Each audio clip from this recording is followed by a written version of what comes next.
الحمد للہ رب العالمین والعاقبۃ للمتقین والصلاة والسلام علی محمد وعلی آلہ واصحابہ اجمعین عدد خلقہ وزنۃ عرشہ ورضا نفسہ ومداد کلماتہ سبحان اللہ وبحمدہ سبحان اللہ العظیم۔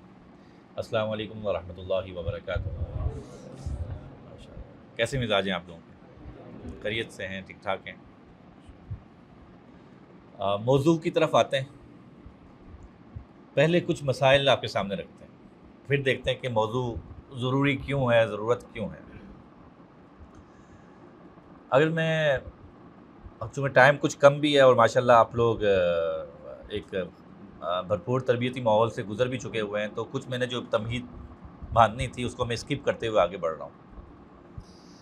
سب سے پہلے ہم یہ دیکھیں کہ علماء کرام کا بنیادی فرض منصبی ہے کیا؟ آپ کے خیال سے کیا بنیادی فرض منصبی کیا ہے ہمارا؟ جی وہ انہوں نے پہلے ہاتھ اٹھایا۔ جی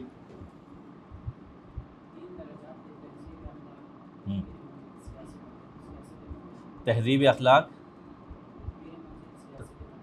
ٹھیک ہے۔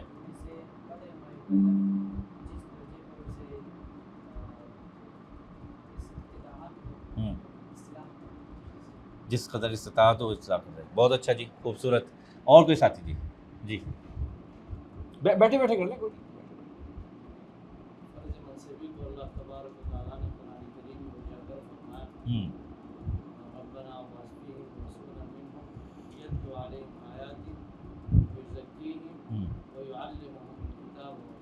خوبصورت جی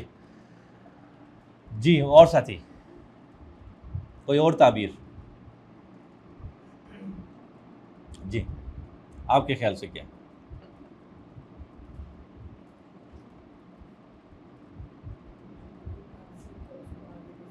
جو سیکھا ہے اس کو دوسروں تک پہنچانا ہے۔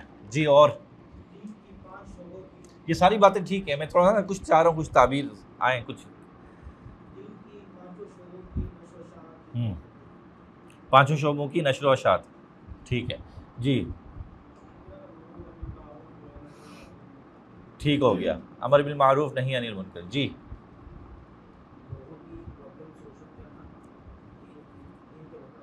ٹھیک ہے، پرابلم سولوشن ہے دین کے مطابق۔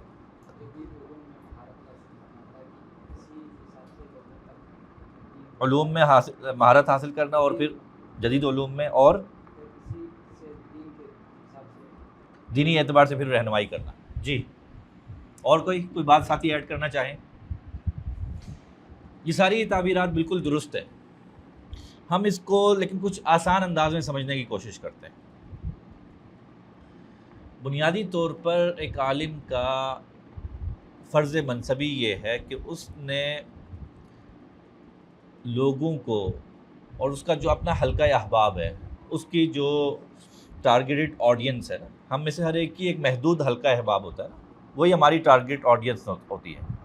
ایسے ہی ہے، ہم پوری دنیا بات تو کر دیتے ہیں لیکن پوری دنیا کے مکلف نہیں ہیں، ہم مکلف ہیں اپنے حلقہ احباب کے، وہ ہماری ٹارگیٹ آڈینس ہے۔ اب وہ جو ہمارا حلقہ احباب ہے وہ ہر ایک کا مختلف ہے، شاید کسی کے اس میں 100 لوگ ہوں، کسی کے 1000 ہوں، کسی کے لاکھ ہوں، لیکن ہوگا پھر بھی لمیٹڈ ہی، تو وہ ہماری ٹارگیٹ آڈینس ہے۔ تو ایک عالم کا فرض منصبی یہ ہے کہ اس کی جو ٹارگیٹ آڈینس ہے، اس کا جو حلقہ احباب ہے، اس کو اس نے جینا سکھانا ہے، اس نے جینا سکھانا ہے۔ اب جینا سکھانا سے کیا مراد ہے؟ یعنی کہ 24 گھنٹے میں انسان جو کچھ کرتا ہے، پوری 24 گھنٹے کی زندگی، اس کے ہر فیصلے پر اثر انداز ہونا ہے کس نے؟ عالم دین۔ وہ شوہر کیسا ہوگا، یہ کون سکھائے گا اسے؟ عالم دین۔ وہ پڑوسی کیسا ہوگا، کون سکھائے گا؟ عالم دین۔ وہ بزنس مین کیسا ہوگا، ہم بزنس کرنا نہیں سکھائیں گے اس کو، وہ شاید ہم سے اچھا جانتا ہو، لیکن ایک تاجر میں صفات کیا ہونی چاہیے؟ بہت سے فیصلے لیتے ہوئے اس پر کون اثر انداز ہو رہا ہوگا؟ عالم دین۔ ایک ٹیچر ہے اس پر کون اثر انداز ہو رہا ہوگا؟ بنیادی فرض منصبی یہ ہے کہ ہم بہت مرتبہ اپنے فرض منصبی کو محدود کر دیتے ہیں کہ ہمارا کام تو کیا ہے جی، دینی تربیت کرنا. اور اصل میں ہم یہ دینی تربیت جب کہتے ہیں تو خود ایک تفریق کر دیتے ہیں کہ ایک دین ہے اور ایک دنیا ہے. ایک دین ہے اور ایک سیکولرائزیشن آف نالج ہم خود کرتے ہیں. قرآن کریم میں آپ نے کبھی بنیادی ماخذ میں ان کا تقابل پڑھا ہے؟ دنیا کے مقابلے میں کیا لفظ استعمال ہوتا ہے؟ آخرت. یہ دین اور دنیا کی تقسیم کب آئی؟ آپ اٹھا کے دیکھ لیجئے ماخذ، اپنے قرآن و حدیث پورا اٹھا کر دیکھ لیجئے. آپ قرن اول کا ماخذ کے کتب اٹھا کر دیکھ لیجئے، آپ کو کہیں بھی دین اور دنیا کی تقسیم نہیں ملے گی. دنیا اور آخرت ہے.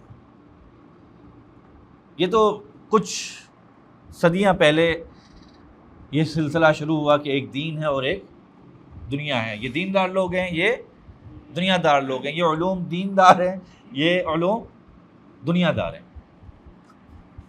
ہمارے بنیادی ماخذ میں یہ چیز ہے ہی نہیں. اگر آپ کے ابھی بھی ذہن میں کچھ آ رہا ہے تو ضرور بتائیے مجھے، اور سرچ کر کے دیکھ لیں. قرآن و حدیث میں جو تقسیم ہے وہ تو دنیا و آخرت کی ہے. ٹھیک، تو ہم محدود کر دیتے ہیں کہ ہم نے دینی تربیت کرنی ہے. نہیں، ہم نے تربیت کرنی ہے. کیونکہ دینی تربیت کیا ہوگا؟ مطلب زندگی کا ہر جو پہلو ہے اس میں دین ہے. کوئی پہلو ایسا نہیں ہے، چاہے ہماری معاشرت ہو، چاہے ہماری تنہائی کی زندگی ہو، چاہے ہماری سوشل لائف ہو. کھیل کا میدان بھی ہے، وہاں پہ بھی دین ہے. ایسا ہی ہے. ہم آگے گرمیاں آ رہی ہیں نا، پاکستان دوڑے گا گھومنے پھرنے کے لیے، ناردرن ایریاز میں جانے کے لیے، تفریح پر جا رہے ہیں، وہاں پر بھی دین ہے. کارپوریٹ سیکٹر میں بھی دین ہے، کھیل کے میدان میں بھی، ایوانوں میں بھی دین ہے. ہر چیز ہر جگہ ہے نا. تو ہم جو یہ محدود کر دیتے ہیں کہ ہم نے دینی تربیت کرنی ہے، تو کہ دینی تربیت کا پھر عام مفہوم یہ لیا جاتا ہے کہ جی نماز روزہ سکھا دینا ہے. وہ بھی سکھانا ہے، عقیدہ بھی سکھانا ہے، ٹھیک، لیکن انسانی شخصیت کے ہر پہلو پر اثر انداز کس نے ہونا ہے؟ عالم نے ہونا ہے. اور ماضی میں ایسا ہی ہوا کرتا تھا. اور وہ لوگ جو معاشرے پر اثر انداز ہوتے تھے اس طور پر کہ انسانیت کے، انسانوں کے ہر فکر پر وہ اثر انداز ہوتے تھے، اس کو کہتے تھے سوشل لیڈرشپ، معاشرتی قیادت. اور یہ ہمیشہ علماء کے ہاتھ میں رہی ماضی میں. سیاسی لیڈرشپ کی بات نہیں کر رہا، سوشل لیڈرشپ. آج کی سوشل لیڈرشپ کس کے ہاتھ میں ہے؟ شاید ہمارے ہاتھ میں نہیں. لوگوں کے طرز زندگی کے فیصلے کون کرتے ہیں؟ یعنی اس پر کون اثر انداز ہو رہا ہے؟ مختلف طبقات ہیں. اس میں کہیں شوبز انڈسٹری آ رہی ہوگی، کھیل سے وابستہ لوگ آ رہے ہوں گے، سیاست سے وابستہ لوگ آ رہے ہوں گے، کاروبار سے وابستہ لوگ آ رہے ہوں گے. اس میں کہیں علماء بھی ہیں، اس میں کہیں علماء بھی ہیں. لیکن مجموعی طور پہ معاشرے میں جو لوگوں کے اذہان پر، ان کے لائف سٹائل پر، ان کے افکار و نظریات پر اثر انداز ہو رہے ہیں، اس میں ہمارا حصہ کم ہے. ایسا ہی ہے. اب یہیں سے تھوڑا سا بات آگے بڑھاتے ہیں. یہ بتائیے کہ اس وقت ہماری تعداد ماضی کے مقابلے میں زیادہ ہے یا کم ہے؟ زیادہ ہے. یعنی کہ آج زیادہ علماء تیار ہو رہے ہیں ماضی کے مقابلے میں. اور سوسائٹی پر امپیکٹ کم ہے یا زیادہ ہے؟ یعنی کہ تعداد بڑھ رہی ہے اور ہمارا سوسائٹی پر، معاشرے پر امپیکٹ کم ہو رہا ہے. ہونا کیا چاہیے تھا؟ زیادہ ہونا چاہیے. آج جو وسائل مجھے اور آپ کو دستیاب ہیں، ماضی میں کبھی علماء کو اتنے وسائل دستیاب ہوئے ہیں؟ وسائل بڑھ گئے ہوئے ہیں، تعداد بھی بڑھ گئی ہے، وسائل بھی بڑھ گئے ہوئے ہیں، لیکن جو رزلٹ ہے، جو پروڈکٹیوٹی ہے، وہ کم ہو گئی. آج علم حاصل کرنا ماضی کے مقابلے میں بہت زیادہ آسان، بہت زیادہ. کبھی دنیا کی معلوم تاریخ میں جو ہسٹری ہمارے پاس ہے، یہ بھی ویسے انسان کو زعم ہے کہ ہمیں سب کچھ پتہ ہے، تو جو معلوم ہسٹری ہے اس میں کبھی علم حاصل کرنا اتنا آسان نہیں تھا. جس قدر ذخیرہ علم آج میرے اور آپ کے سامنے اتنا بسہولت موجود ہے، ماضی میں نہیں تھا. لوگ ایک ایک کتاب کے لیے ٹھوکریں کھایا کرتے تھے، ترس جاتے تھے. زیادہ دور کی بات نہیں ہے، سیرت النبی لکھی مولانا علامہ شبلی نعمانی رحمۃ اللہ علیہ نے. آپ میں سے پڑھی ہے کسی نے؟ بڑی لاجواب کتاب ہے، ضرور پڑھیں. سیرت پر اردو سیرت نگاری میں وہ ایک بہت بلند مقام رکھتی ہے. تو علامہ شبلی نعمانی اور سید سلمان ندوی رحمۃ اللہ علیہ دونوں کی مشترکہ کتاب ہے. تو علامہ شبلی نے جب یہ کتاب لکھی تو اس کا پس منظر یہ ہے کہ انہوں نے جاب چھوڑی اپنی، اس سے استعفیٰ دیا، اور کچھ لوگوں نے مل کر کچھ فنڈ اکٹھا کیا، کچھ کتب منگائی گئی، اور پھر بڑی ریسرچ ہوئی، اس کے بعد وہ کتاب وجود میں آئی. وہ بڑے دلچسپ بات ہے. یہ 1920-30 کے قریب کی بات ہے، زیادہ پرانی، مطلب 100 سال پہلے کی بات ہے. اب علامہ شبلی جیسا ایک جبل العلم ہے وہ شخص، وہ اس کے دیپاچے میں ایک کتاب کے بارے میں اس قدر حسرت سے تذکرہ کرتے ہیں کہ کاش مجھے وہ کتاب مل جاتی، میں اس سے استفادہ کرتا. اور اس سے پہلے فنڈ اکٹھا ہوا، کتابیں آئی، اور علامہ جیسا بندہ کہہ رہا ہے جن کا اپنا مطالعہ ہی پہلے بہت ہے، کہتے ہیں کاش آج وہ کتاب میرے ایک کلک پر ہے، میں یہ کروں گا، یہ سامنے آ گئی. 100 سال پہلے کی بات. تو جس قدر علم، صلاحیت، اسکل حاصل کرنا آج آسان ہوا، ماضی میں کبھی نہیں تھا. لیکن اس سب کا رزلٹ الٹا نکل رہا ہے. وہ یہ کہ چیزیں ہمارے ہاتھ سے نکلتی چلی جا رہی ہیں، نکلتی چلی جا رہی ہیں. ایسے ہی ہے، یہاں تک اگری کرتے ہیں. یہ تو ہے مسئلہ، یہ نتیجہ ہے، رزلٹ ہے جو میرے اور آپ کے سامنے ہے. پرابلم کہاں پہ ہے؟ کیوں ہو رہا ہے ایسا؟ جی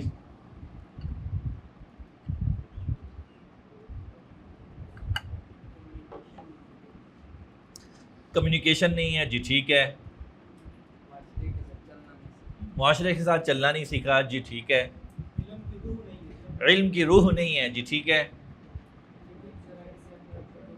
جی جدید ذرائع سے اپنے آپ کو دور رکھا، جی.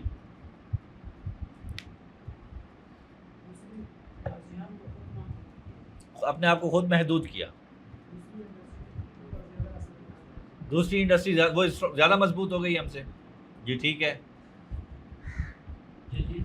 ایک وہ زیادہ مضبوط ہوئی یا ہم پہلے کے مقابلے میں کمزور ہوئے، دو پہلو ہیں.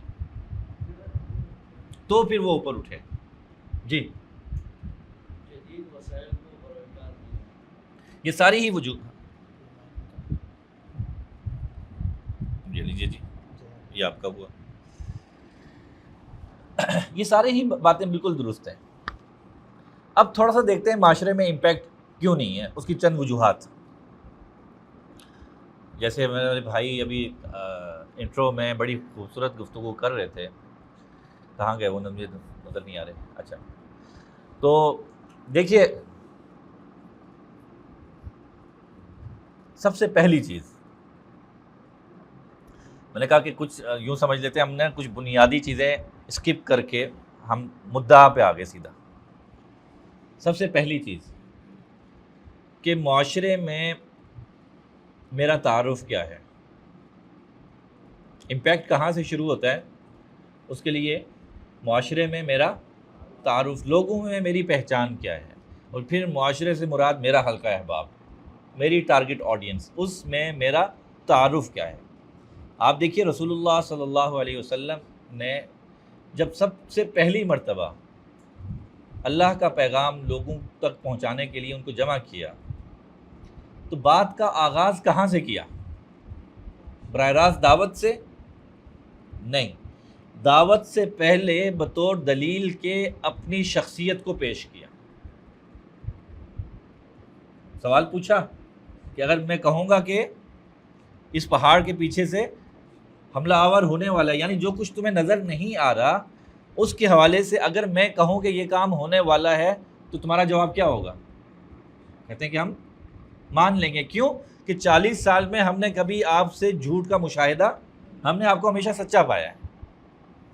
تو بات کرنے سے پہلے اپنی گزشتہ زندگی کو بطور دلیل کے پیش کیا کہ میں ایک کیسا شخص ہوں، بات یہاں سے شروع ہوتی ہے۔ تو سب سے پہلے تعارف کیا ہے میرا معاشرے میں، اس کو دیکھتے ہیں، ہونا کیا چاہیے اور ہے کیا۔ آپ دیکھیے رسول اللہ صلی اللہ علیہ وسلم کی مجلس ہے، آپ خود اس میں تشریف فرما ہیں، کیسی پاکیزہ مقدس مجلس ہے کہ آپ تشریف فرمائیں، سامنے صحابہ اکرام بیٹھے ہوئے ہیں، تو روئے زمین پر اس سے زیادہ پاکیزہ مقدس پرنور مجلس نہیں ہو سکتی۔ ٹھیک، تو رسول اللہ صلی اللہ علیہ وسلم کے مقام، مرتبہ، آپ کے وقار اور آپ کا ایک حیا آپ کی شخصیت میں، اس سب کو سامنے رکھیں، مجلس کی نورانیت اور تقدس کو بھی سامنے رکھیں۔ اب ایک نوجوان آتا ہے اس مجلس میں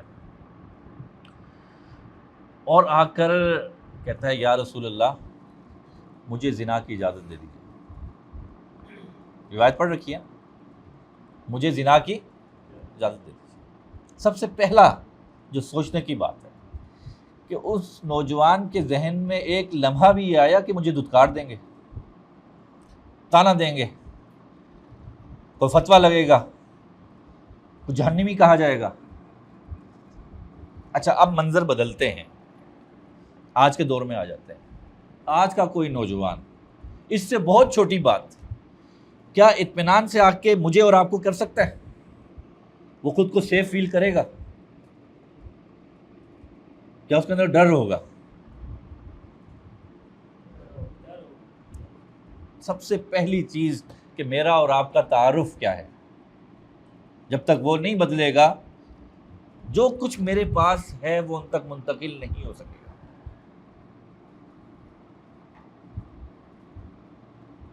اور ایسا کیوں نہیں ہے؟ وہ خوف و ڈر کیوں ہے؟ اس کی بہت سی وجوہات ہیں۔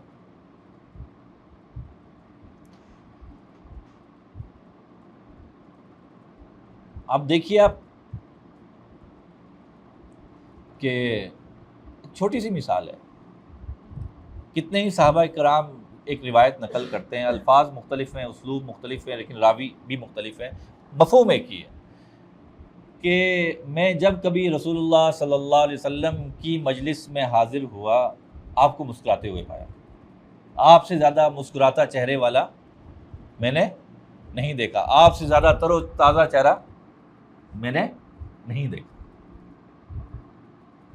سچ سچ سوچئے ذرا، میرے اور آپ کے چہرے کے تاثرات کیسے ہوتے ہیں؟ میرے اور آپ کے چہرے کے تاثرات کیسے ہوتے ہیں؟ ہم ممبر پر بیٹھتے ہیں کیسے ہوتے ہیں؟ جب کوئی آگے سلام کرتا ہے، ہاتھ ملاتا ہے، کیسے ہوتے ہیں؟ جب میں گھر سے داخل ہو رہا ہوں اندر میرے چہرے کے تاثرات کیسے ہوتے ہیں؟ کیا وہ نبوی تاثرات ہیں؟ ہم تو کہتے ہیں کہ ہم نے پوری امت اور ساری دنیا کے غم مجھ پر آن پڑے ہیں اور چہرہ کچھ ایسا ہے۔ ہم اس کو چھوٹی چیزیں سمجھتے ہیں، ہم نے جتنی بھی چیزوں کو نظر انداز کیا ان کو چھوٹا سمجھ کے نظر انداز کیا، تو چھوٹی سی بات ہے، چھوٹی سی بات نہیں ہے۔ دہی لینے گئے اور ایک مسکراہٹ کے ساتھ اس کو شکریہ جزاک اللہ کہہ دیا، بس میرا کام اتنا ہی تھا۔ وہاں پہ اس وقت میں نے اس کو کھڑے ہو کے کوئی دعوت اور دینے کی ضرورت نہیں تھی۔ اسی طرح کے چھوٹے چھوٹے کئی طرز عمل ہم نے اگنور کیے۔ شخصیت کا ظاہری تاثر ہی اتنا خوفناک ہے۔ اب مسکرانا سنت ہے، مسکراہٹ کے ساتھ بات کرنا، استقبال کرنا سنت ہے۔ میں اور آپ استقبال کیسے کریں گے؟ آپ صلی اللہ علیہ وسلم نے حضرت ابو ہریرہ رضی اللہ تعالیٰ عنہ کو، غالباً حضرت ابو ہریرہ رضی اللہ تعالیٰ عنہ، یہ ابن مسعود ہیں، آپ نے تلقین فرمائی، نصیحت کی کہ دیکھو ایک وقت آئے گا کہ دور دراز سے لوگ تمہارے پاس آئیں گے علم حاصل کرنے، اور جب وہ آئیں تو تم انہیں مرحبا کہنا، خوش آمدید کہنا، اور آپ کا اپنا طرز عمل بھی یہی تھا۔ آپ صلی اللہ علیہ وسلم تشریف لے جا رہے ہیں، اب بدو ہیں، ان کا اپنا اسٹائل ہے، ان کی اپنی تہذیبی روایات ہیں، وہ جو تمدنی معاشرہ ہے اس کو وہ نہیں کرتے ہیں فالو. آپ اونٹ پر تشریف فرمائیں، جا رہے ہیں، آ جاتا ہے، آ کے اونٹ کی نکیل پکڑ لیتا ہے کہ یہ 3 باتیں بتائیں، چھوڑوں گا نہیں بتائیں گے اس کو. آپ وہ تینوں باتیں ارشاد فرماتے ہیں اور پھر عذرائے تفنن بڑے ظریف انداز میں کہتے ہیں یار اب تو اس کو چھوڑ دو. اچھا منظر بدلتے ہیں، آپ اپنی گاڑی اپنی بائک اسٹارٹ کر چکے ہوئے ہیں کہ اچانک ایک شخص سامنے آ جاتا ہے، مولانا مجھے ایک سوال پوچھنا ہے. اب میں کیا کہوں گا؟ ٹھیک ہے میں کبھی جواب نہیں دینا چاہوں گا، لیکن وہ اس کو جواب کیسے دوں گا میں؟ مطلب کس کو ڈیل کیسے کروں گا؟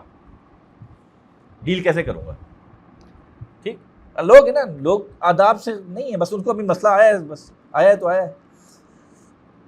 لوگ کیا ہمارے اپنے ساتھ ہی کتنی مرتبہ کرتے ہیں. ہمارا نا وہ ایک تربیتی پروگرام ہوتا ہے سال کے آخر میں، ینگ علماء لیڈرشپ پروگرام، تو اس کے فارم جمع ہو رہے ہوتے ہیں، تو ہر سال مختلف تجربات سے گزرنا پڑتا ہے. تو مجھے اب بھی یاد ہے ایک مرتبہ کال آئی رات کو، کوئی 2:30 پونے 3 تھے رات کے.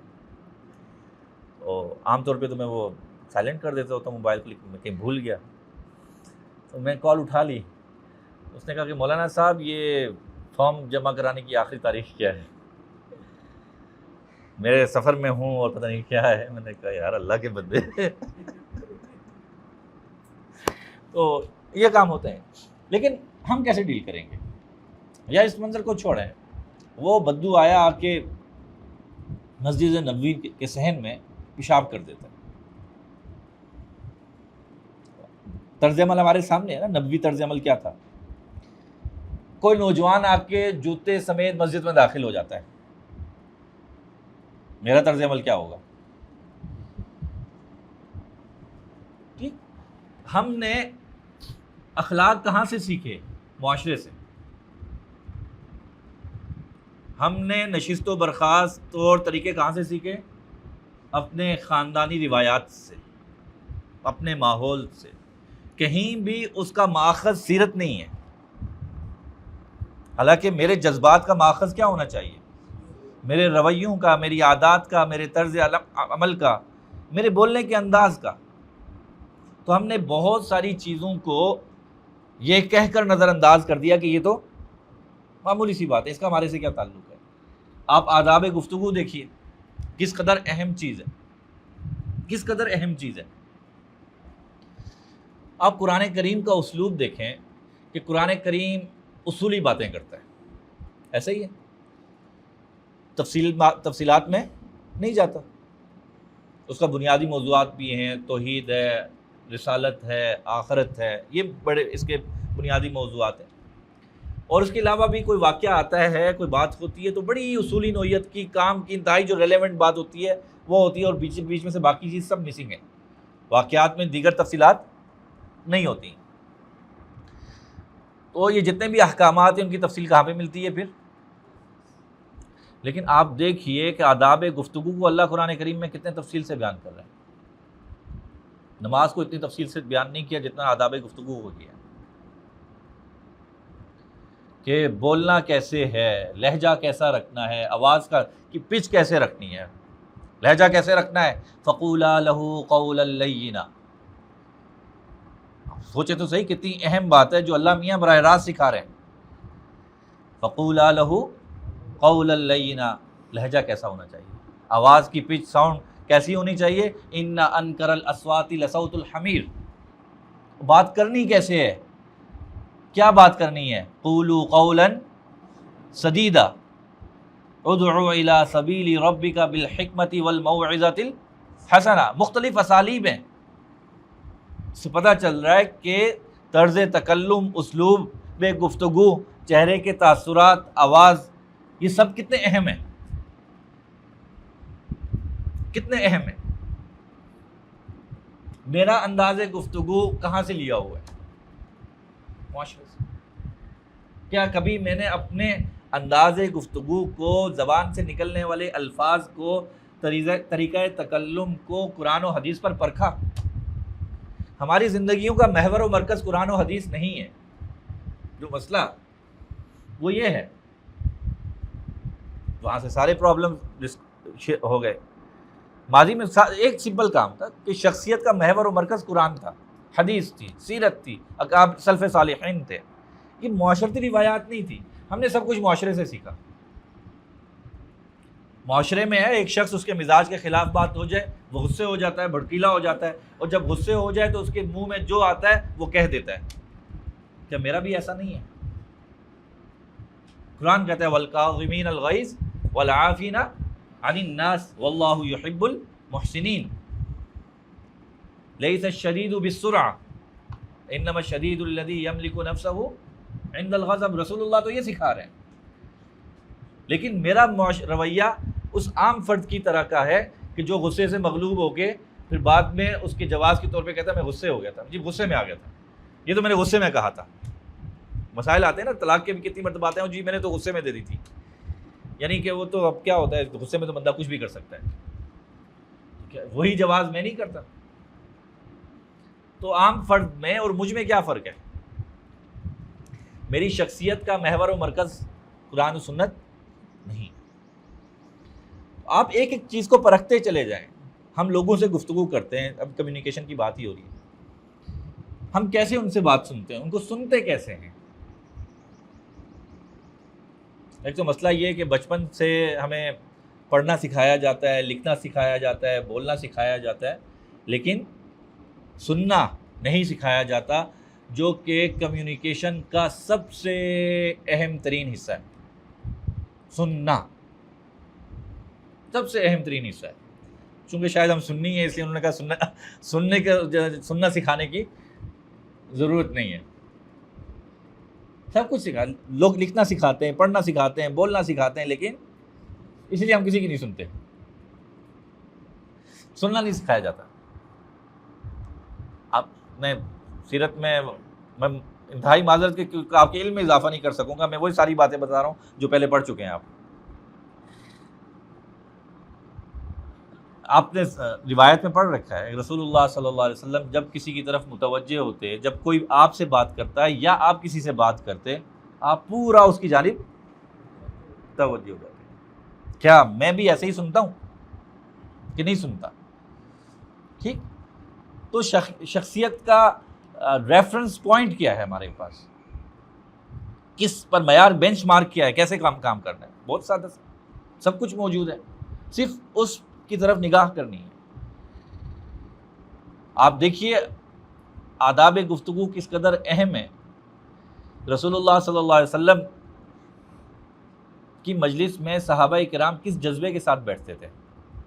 سوچیں ذرا کہ ان کی پوری زندگی کا محور و مرکز ہی آپ کی ذات ہے. ایسے ہی ہے، وہ ہر لمحہ اس قدر الرٹ رہتے تھے کہ کب آپ کچھ ارشاد فرمائیں اور ہم یہ مقدس الفاظ سنیں، سیکھیں. ٹھیک. لیکن اس کے باوجود رسول اللہ صلی اللہ علیہ وسلم کا انداز گفتگو کس قدر انگیجنگ اور اٹریکٹیو تھا. آپ ہر وہ ذریعہ استعمال کرتے تھے جس سے آڈینس کو انگیج کیا جا سکے. آپ روایات اٹھا کے دیکھ لیجئے، کئی مرتبہ آپ کو دکھے گا کہ گفتگو کا آغاز کسی سوال سے ہو رہا ہے.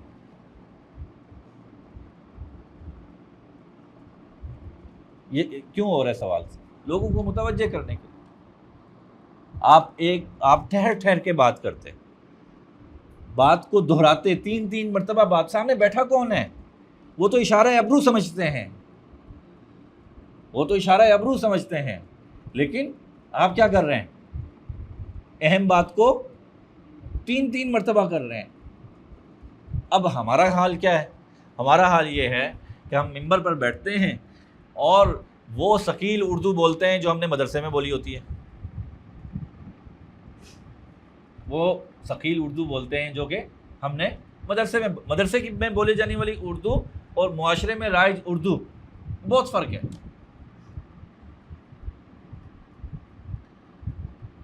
وہ میں ایک مرتبہ بھائی کے ساتھ جمعہ پڑھا، میرے بڑے بھائی ہیں، دنیاوی اعتبار سے پڑھے لکھے ہیں، جو ہم رائج کہتے ہیں، جیسا دنیاوی اعتبار سے پڑھے لکھے. تو وہ اپنا اسکول چلاتے ہیں، پروفیسر ہیں فزکس کے. تو تو کہتے ہیں وہ امام صاحب نے دعا کرائی کہ اللہ ہمارے گناہوں کو معاف فرمائیے سرًا و علانیہ. مجھ سے بعد میں پوچھتے ہیں یار یہ سرًا و علانیہ کون سے گناہ ہوتے ہیں؟ یہ تو پتہ ہے وہ یہ صغیرہ کبیرہ کے علاوہ کچھ ہوتے ہیں، یہ کون سے ہیں؟ اب ہم نے کبھی آج تک سوچا یار یہ میں جو کہہ رہا ہوں یہ سامنے والے سمجھ بھی رہے ہیں کہ نہیں؟ زبان کتنی اہم ہے. اللہ تعالیٰ ارشاد فرماتے ہیں وما ارسلنا من رسول الا بلسان قومی، ہم نے جو نبی بھیجا اسی قوم اسی زبان میں سے بھیجا. اور زبان سے مراد محض زبان سے نکلنے والے الفاظ نہیں ہوتے ہیں، وہ پوری نفسیات، تہذیب، روایت، کلچر، سوشو اکنامک سسٹم، وہ سب کچھ اس میں شامل ہے. یعنی اپنی قوم کے مزاج سے بخوبی واقف ہوتے ہیں، اس کے اسلوب سے، اس کے زبان سے، اس کے مسائل کے ہیں. ہم اپنی زبان بولتے ہیں. مسئلہ یہ ہوتا ہے کہ ہم نے 12-15 سال ایک خاص ماحول میں گزارے ہوتے ہیں. ہم پرابلم اس میں یہاں پہ کیا ہے، مدرسہ ہم نے زندگی گزاری مدرسے میں، مدرسے کا اپنا کلچر، اپنی روایات، اپنی تہذیب، اپنی زبان، اور کام کرنا ہے معاشرے میں کرنا ہے. اور جب تک ہم مدرسے میں پڑھتے رہیں ہم دوسروں کے ساتھ انگیج بھی نہیں ہوئے. چھٹیوں میں بھی ہمارے دوست احباب کون ہوتے ہیں؟ وہی مولوی لوگ. ہم زندگی کس میں گزارتے ہیں؟ ایک طویل 12-15 سال مولویوں میں ہی گزارتے ہیں. علماء، طلباء، مولوی وہی سب ہیں. ہماری زبان وہی ہو جاتی ہے. وہ کہتے ہیں وہ طالب علم گیا پنساری کی دکان پہ، پنساری ہوتے نہیں جڑی بوٹیاں وغیرہ، اور جا کے اس نے کہا کہ حضرت شعیرہ ہے شعیرہ. اس نے کہا مولانا ہے تو صحیح لیکن اتنا گاڑھا نہیں ملے گا آپ کو، اتنا گاڑھا نہیں ملے گا. تو ہماری اپنی زبان. وہ ایک دیہاتی طالب علم پہلی مرتبہ شہر آیا تو بہت سے اس کے نئے تجربات ہوئے، جیسا کہ بالکل اسی طرح جیسے کوئی شہری دیہات چلا جائے تو اس کو بہت سے نئے تجربات ہوتے ہیں. اچھا، ہم پہلی والی بات تو بیان کرتے ہیں کہ دیہاتی آیا اس کو نئی چیزیں نظر آئی شہر میں، لیکن کبھی یہ دوسری بات نہیں بیان کرتے، خام ایسے ہی. تو جب شہری بھی کوئی دیہات میں جاتا ہے تو وہاں اس کو بہت سی نئی چیزیں دیکھنے کو ملتی ہیں، بہت سے ایسے تجربات سے گزرنا پڑتا ہے جہاں پہلی بار ہوتا ہے. مجھے یاد ہے وہاں میں ایک ساتھی کے ساتھ کی شادی تھی، ہماری 7 والا سال تھا. پنجاب میں ہم چلے گئے تو وہ کراچی کے کچھ دوست تھے، وہ پہلی مرتبہ کراچی سے باہر نکلے تھے، لیکن اندرون پنجاب کا میرا بھی کبھی سفر نہیں ہوا تھا. تو ہم رات دیر سے پہنچے ان کے گھر، بڑی گپ شپ ہوئی اور پھر آخر میں سو گئے. تو انہوں نے باہر چارپائیاں لگا دی نا، جو گھر کے آگے بڑا سا صحن تھا، کھلا، چار دیواری نہیں تھی. تو ہم 7-8 ساتھی تھے، تو میں سو گئے. تو کوئی گھنٹے 1.5 گھنٹے بعد دیکھو میرا ساتھی مجھے اٹھا رہا ہے، حماد. میں نے کہا کیا ہوا؟ کہہ رہے یار واش روم جانا ہے. میں کہا جاؤ نا، کیا ہے؟ کہہ رہے نیچے دیکھ نیچے.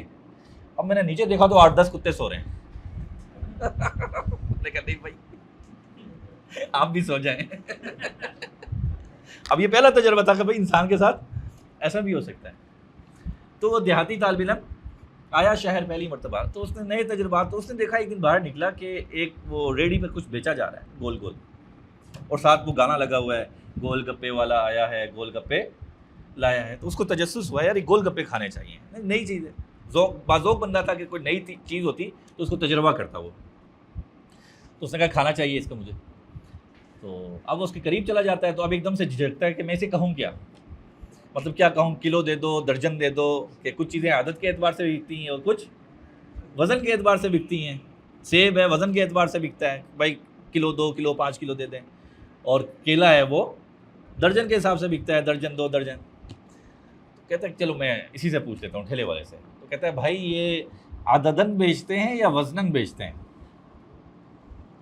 یہ عددن بیچتے ہیں یا وزنن بیچتے ہیں؟ تو کہتا ہے نہیں مولانا میں تو گول گپے بیچتا ہوں. تو یہ مسائل ہیں کہ ہماری زبان کچھ اور ہے، ہمارا محاورہ کچھ اور ہے، پبلک کا محاورہ کچھ اور ہے. پھر ہم کہتے ہیں کہ جمعے کے دن لوگ کب آتے جی؟ خطبے میں آتے ہیں. خطبے میں اس لیے آتے ہیں کہ ہم وہاں پہ بیٹھ کے سرًا و علانیہ کھیل رہے ہوتے ہیں. یہ کچھ مسائل ہیں جو میں آپ کو بتا رہا ہوں کہ امپیکٹ کیسے کم ہوا معاشرے میں. اس کی کچھ وجوہات ہیں. وجوہات ہیں. ابھی آپ دیکھیے سال میں کتنے جمعے ہوتے ہیں؟ 52.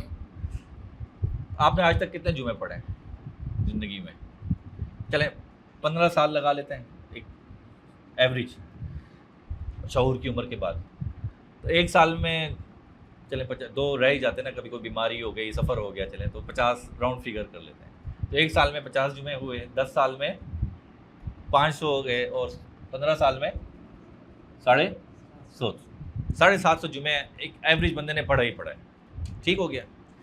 اور یقین سے بتائیے, ایمانداری سے بتائیے, ان 700 جمعوں میں موضوعات کتنے تھے؟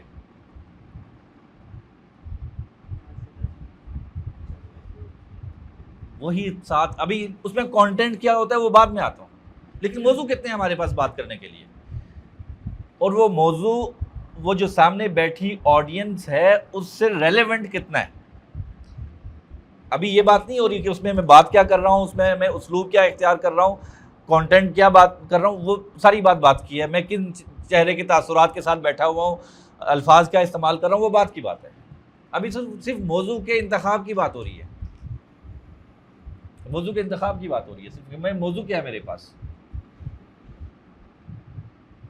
سال میں 50 جمعے میں پڑھاتا ہوں اور موضوع میرے پاس 7-8 ہیں. اور پھر وہ موسیٰ علیہ السلام کا قصہ میں اس قدر سناتا ہوں کہ لوگ سمجھتے ہیں بس قرآن تو نازل ہی اس لیے ہوا تھا کہ اس میں موسیٰ علیہ السلام کا قصہ ہے, لگتا ہے اس کے علاوہ اور کچھ ہے ہی نہیں. یہ مسائل نہیں ہیں کیا؟ ہیں یہ. اچھا, آپ میں سے کچھ ساتھی جمعہ پڑھاتے بھی ہوں گے, اور انشاءاللہ بہت کو آگے بھی موقع ملے گا. ہم جمعے کے خطبے کے لیے کتنی دیر تیاری کرتے ہیں؟ تقریر کے لیے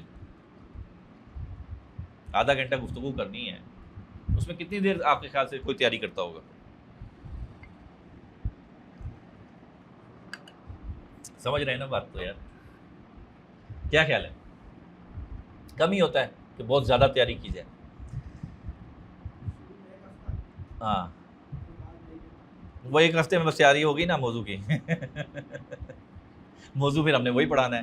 وہ کہتے ہیں خطیب صاحب نا وہ صرف بات کرتے تھے کربلا پر, بس وہ ایک تقریر رٹی ہوئی تھی انہوں نے کہ کربلا ہوا, یہ ہوا, اور پھر وہ رلاتے تھے لوگوں کو. تو یہ سفر پر گئے اپنے ایک دوست کے ہاں, وہاں اور دوست بھی آ گئے. انہوں نے کہا یار اس کو نا ہمیشہ آ کے ہمیں یہ تقریر سنا کے چلا جاتا ہے, تو آج میں اس کو جو ہے نا جب ایسا موضوع دوں گا تاکہ یہ موضوع تو چھوڑے, کچھ اور بات تو کرے, ذرا پھنسانے کی کوشش کی.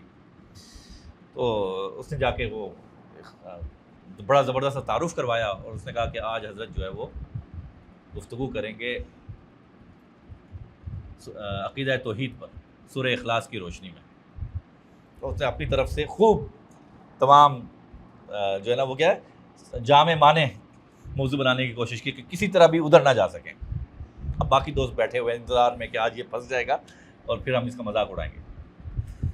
تو اس نے خطبہ پڑھا, سورہ اخلاص پڑھی, اس میں اس نے کہا قل هو اللہ احد, کہہ دیجیے اللہ ایک ہے, اللہ صمد, اللہ بے نیاز ہے. کیسا بے نیاز ہے؟ کربلا کا میدان ہے, محمد کا نواسا ہے صلی اللہ علیہ وسلم. اور پھر وہاں سے وہ اس طرف چلا جاتا. تو ہمارا بھی حال کچھ ایسا ہی ہوتا ہے. وہ 4-5 تقریریں, اس کو پھر ہم وہیں سے ادھر لے جاتے ہیں, وہاں سے ادھر لے آتے ہیں, یہاں سے ادھر لے آتے ہیں. تو کیا میں جمعے کی تیاری, یقین جانیے آج بھی دنیا کا سب سے مؤثر پلیٹ فارم ممبر ہے. سوشل میڈیا اتنا مؤثر نہیں ہے جتنا ممبر ہے. ڈیجیٹل میڈیا اور مین اسٹریم میڈیا اتنا مؤثر نہیں ہے جتنا کہ ممبر ہے. ہم اس کی طاقت کا ہمیں ادراک ہی نہیں ہے, وہ کس قدر زبردست پلیٹ فارم ہے. مسجد آخر معاشرے میں اس کی حیثیت کیا ہے, ہمیں اس کا ادراک ہی نہیں ہے. ہم سمجھتے ہیں ہمارے بہت سے ساتھی ہیں, ہم ائمہ کے ساتھ بھی کام کرتے ہیں, وہ یہ سمجھتے ہیں کہ میں تو 5 نمازیں پڑھانے کا ملازم ہوں, میرا فرض منصبی کیا ہے 5 نمازیں پڑھانا. آپ دیکھیں گے کئی ہمارے ساتھی ہیں وہ محراب سے داخل ہوتے ہیں والے گیٹ سے, اور مصلی تک پہنچتے ہیں, نماز پڑھاتے ہیں اور وہیں سے غائب. تو یہ پبلک آڈینس ایسی دور نہیں ہو گئی. ایسا نہیں ہے کہ وہ مطلب سب حاجی صاحب ہیں, دودھ کے دلہے ہیں, ان کے اور اپنے پرابلمز ہیں, لیکن جو ہمارے اینڈ پہ پرابلم ہوئے وہ نہیں ہونے چاہیے تھے نا, وہ نہیں ہونے چاہیے تھے. تو امپیکٹ کہاں گیا؟ کن وجوہات کی وجہ سے سوشل لیڈرشپ ہمارے ہاتھوں سے نکلی؟ ہمارا ان کے ساتھ اٹھنا بیٹھنا ہی نہیں ہے. ہم پوری زندگی آپس میں مولوی کھیلتے رہتے ہیں، وہی دوست احباب ہیں، وہی ہیں. ایک تقسیم کر دی ہم نے، اس میں بھرپور کردار خود بھی ادا کیے.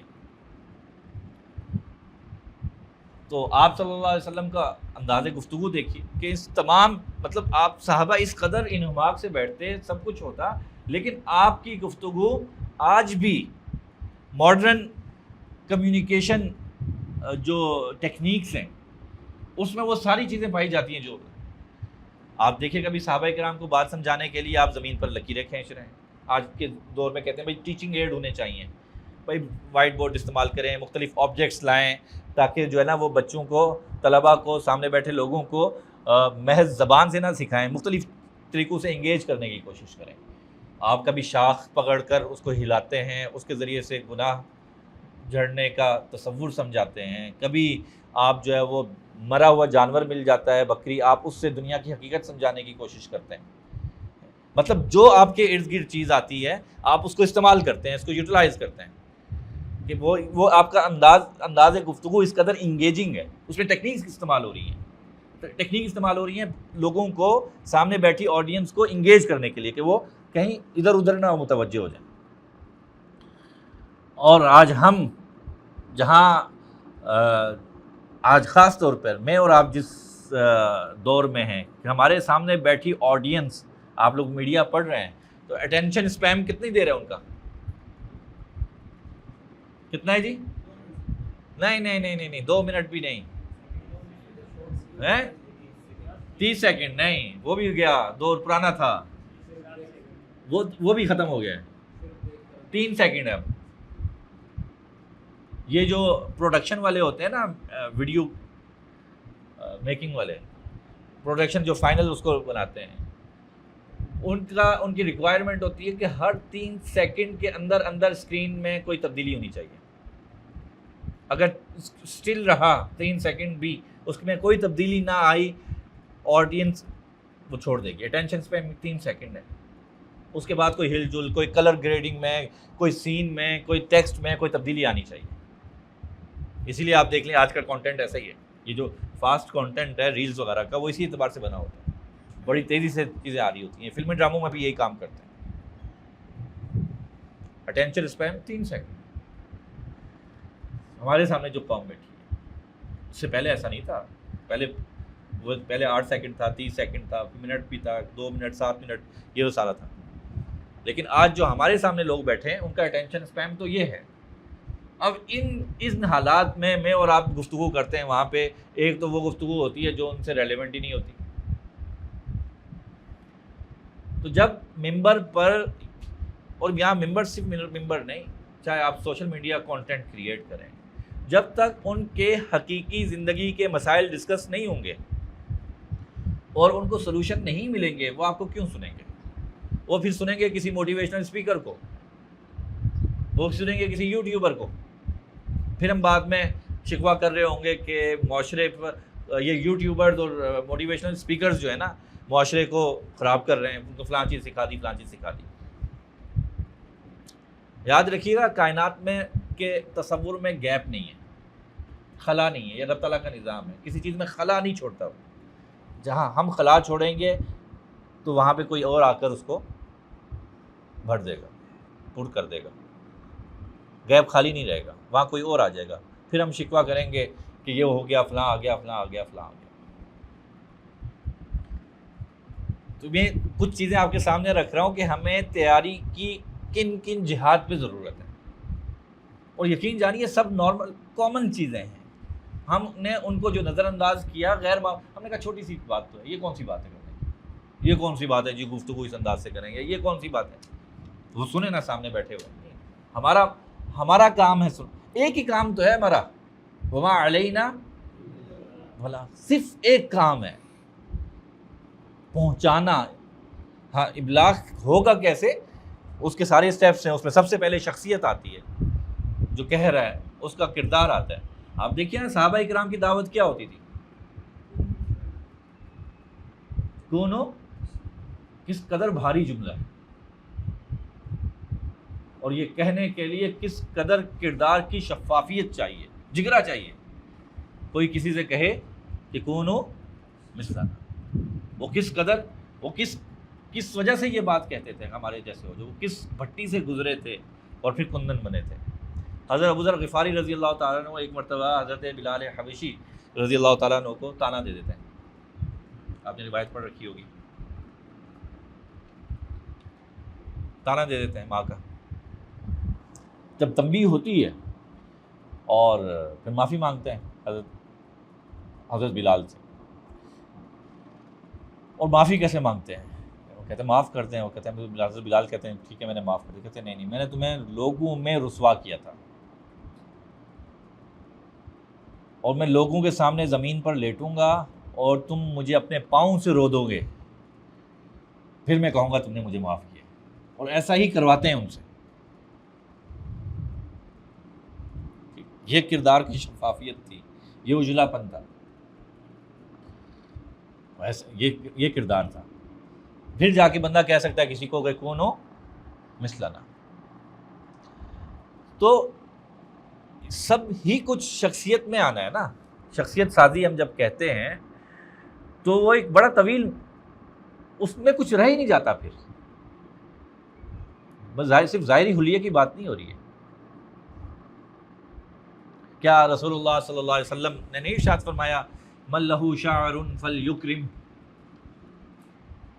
آپ مائنڈ سیٹ دیکھیں نا، کیا دیا جا رہا ہے ایک مومن کو. کیا کوئی چیز بھی ایسے الٹ اپ نہیں کرنی ہے. بال رکھے ہوئے اس کو بھی پھر سلیقے سے رکھو. مطلب ظاہری حیثیت بڑی مومن کی اہم ہے. آپ فرما رہے ہیں من لہ شعر فلیکرم. ہماری فزیکل فٹنس کیسی ہوتی ہے؟ ماشاءاللہ 20 میں بھی 50 کے دکھائی دیتے ہیں. اب تو یہ صورتحال ہو رہی ہے. کیا رسول اللہ صلی اللہ علیہ وسلم اخیر عمر میں بھی گھوڑے پہ ایک چھلانگ لگا کے بیٹھتے تھے، چھلانگ لگا کے اترتے تھے، سہارا نہیں لیتے تھے. اب کچھ چیز رکھی جا رہی ہے پھر بیٹھیں گے. آپ نے فرمایا ولی نفسی کا علیہ کا حق. ہم کتنا وہ حق ادا کرتے ہیں. ہمارے پورے شیڈول میں کوئی 1-8 گھنٹہ ایسا رکھا ہوا ہے جس کا واحد مقصد جسمانی فٹنس ہو. نہیں ہے، ضرور ہونا چاہیے، ضرور ہونا چاہیے. تو یہ وہ چیزیں ہیں جو ہم نے اب ایک مرتبہ دوبارہ سے اپنے لائف سٹائل کو، اپنے طرز زندگی کو، اپنے اٹھنے بیٹھنے کو، اپنی بود و باش کو دوبارہ سے ریویو کرنا ہے. اور کس کو سامنے رکھ کے کرنا ہے؟ سیرت کو سامنے رکھنا ہے. سب سے ماڈرن ٹیکنیک ہے، میں آپ کو بتاؤں، سب سے ماڈرن. ہم ماڈرن ٹولز آپ سیکھ رہے ہیں، وہ ضرور سیکھتے رہیں، اور ساتھ میں اپنی شخصیت کو سیرت کے سانچے میں ڈالیں. اس سے جدید کمیونیکیشن، اس سے جدید شخصیت سازی نہیں ہو سکتی. All time relevant. میں آپ کو جتنی باتیں بتا رہا ہوں، آپ جدید کمیونیکیشن کی کتب اٹھا کے دیکھیں گے کہ مختلف اصطلاحات مختلف ہوں گی،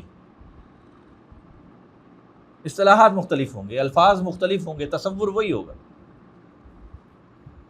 تصور وہی ہوگا. آپ ٹھہر ٹھہر کے بات کرتے، بات کو دہراتے، سوال کرتے، لوگوں کو سوال کرنے پر آمادہ کرتے. ہمارا تو مسئلہ یہ ہے کہ کوئی سوال کرے تو اول تو جرات ہی نہیں ہوتی بیچارے کی، اور اگر کرے تو دلیل مانگتے ہو. تو ہمارے لوگ ناراض ہوتے ہیں ہم کہ دلیل مانگتے ہو. میں نے جب کہہ دیا مطلب دلیل مانگتے ہو. تو یہ وہ مختلف مائنڈ سیٹ ہیں جس کی وجہ سے لوگ انگیج نہیں ہو رہے ہیں، لوگ انگیج نہیں ہو رہے ہیں.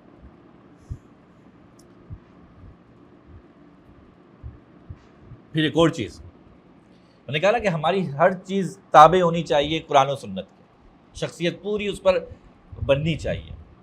ہمارے جذبات کیا ہوتے ہیں، ان کا محور وہ کہاں سے اخذ کیے ہوئے ہیں. ہمارے اس کو دیکھیے ذرا. ہم معاشرے میں جب کوئی برائی دیکھتے ہیں، دین کی کوئی نافرمانی دیکھتے ہیں، کسی کو کسی گناہ میں مبتلا دیکھتے ہیں، یا ہم اس کو کوئی دین کی دعوت دیں اور وہ نہ مانے، غصہ آتا ہے. نافرمانی دیکھ کے غصہ آتا ہے کہ نہیں آتا؟ اب آپ دیکھیے قرآن مجید کیا کہتا ہے. قرآن مجید کہتا ہے کہ فَلَعَلَّكَ بَاخِعٌ نَفْسَكَ عَلَىٰ آثَارِهِمْ إِن لَّمْ يُؤْمِنُوا بِهَٰذَا الْحَدِيثِ أَسَفًا غضبا اسفا. آپ دیکھیے جب نبی کی بات نہیں سنی جا رہی ہوتی، جب نبی نافرمانی دیکھتا ہے تو اس کا سینہ غم سے پھٹا جا رہا ہے، اور ہمارا غصے سے. پتہ یہ چلا کہ اگر کوئی نافرمانی ہوتے دیکھ رہے ہیں، ہم کسی کو دین کے خلاف کرتے دیکھ رہے ہیں، تو اندر سے جو جذبہ اٹھنا چاہیے وہ غم کا ہونا چاہیے، اور ہمارا غصے کا ہوتا. تو جذبات بھی کس کے تابع ہونے ہیں؟ سیرت کے تابع ہونے. ہماری شخصیت کا محور و مرکز قرآن اترا ہی اسی لیے. ہم ہو جاتے ہیں غصے، ہم غصے سے اپنا بلڈ پریشر بڑھا لیتے ہیں. نبی غم کے مارے جو ہے نا اس کا سینہ پھٹا جا رہا ہوتا ہے.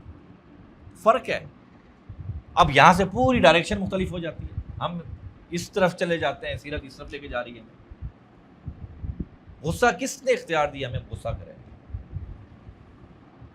غم کا جذبہ تھا، غم تھا نہیں سونے دیتا. فَلَعَلَّكَ بَاخِعٌ نَفْسَكَ عَلَىٰ آثَارِهِمْ إِن لَّمْ يُؤْمِنُوا بِهَٰذَا الْحَدِيثِ أَسَفًا.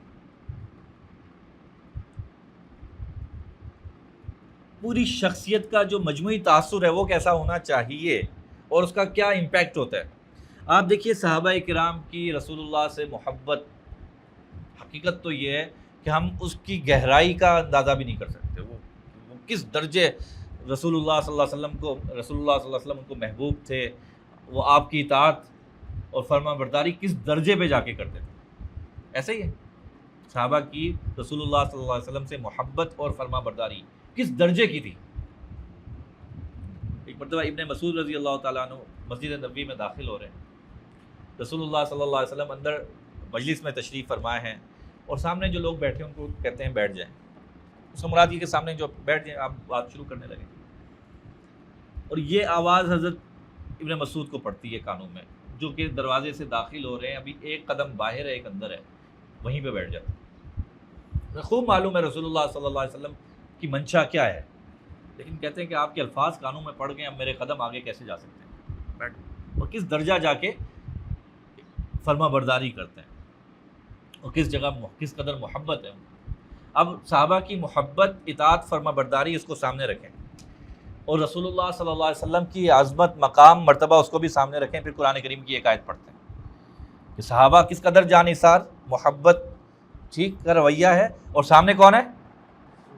رسول اللہ صلی اللہ علیہ وسلم، ان کا مقام و مرتبہ. قرآن کہتا ہے وَلَوْ كُنْتَ فَظًّا غَلِيظَ الْقَلْبِ لَانفَضُّوا مِنْ حَوْلِكَ. کس سے کہا جا رہا ہے؟ رسول اللہ صلی اللہ علیہ وسلم سے کہا جا رہا ہے. اور کس کے بارے میں کہا جا رہا ہے؟ صحابہ کے بارے میں کہا جا رہا ہے کہ اگر آپ نرم مزاج نہ ہوتے تو یہ لوگ آپ کے ارد گرد یوں پروانہ وار جمع نہ ہوتے، تتر بتر ہو جاتے. کس کے بارے میں کہا جا رہا ہے؟ صحابہ کے بارے میں. سوچیں ذرا، نبی کے حوالے سے کہا جا رہا ہے کہ نبی اگر نرم مزاج نہ ہوتا تو پبلک نے نہیں آنا تھا. صحابہ، تو میں اور آپ کہاں کھڑے ہیں؟ سوچیں ذرا. میرے لیے اور آپ کے لیے اصول کیا ہوگا؟ پھر میرے اور آپ کے لیے اصول کیا ہوگا؟ لوگ کیسے تر بتر نہیں ہوں گے نبی کو جب اس اصول سے استثناء حاصل نہیں ہے. آپ تھوڑا سا گہرائی میں جائیں، کس کے بارے میں کہا جا رہا ہے. سب صحابہ کہتے ہیں کچھ نام لینا شروع کریں، پھر بات سمجھ میں آئے گی کہیں جا رہی ہے. کس کے بارے میں کہا جا رہا ہے؟ صحابہ میں سے اب ایک ایک نام لینا شروع کریں اور پھر اس آیت کو سمجھیں. میں اور آپ کس کھیت کی مولی. تو ہمارا شخصی تعارف کیا ہے وہ بڑا اہم ہے. ساری بات وہاں سے شروع ہوگی. معاشرے میں ہمارا تعارف کیا ہے، لوگ کن اوصاف سے ہمیں جانتے ہیں، کن اوصاف سے ہمیں جانتے ہیں. اتنا تعارف کافی نہیں ہے. اللہ لوگ ہیں، نیک لوگ ہیں، نہیں، یہ تعارف کافی نہیں ہے.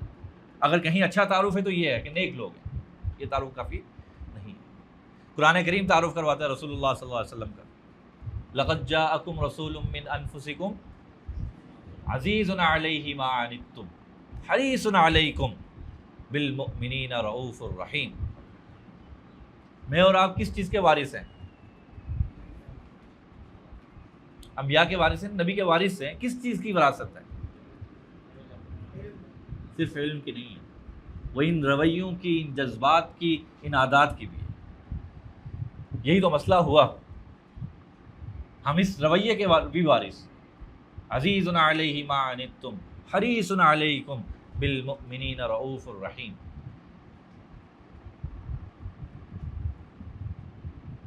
اصل تو اس چیز کے وارث تھے، جو شخصیت ہے۔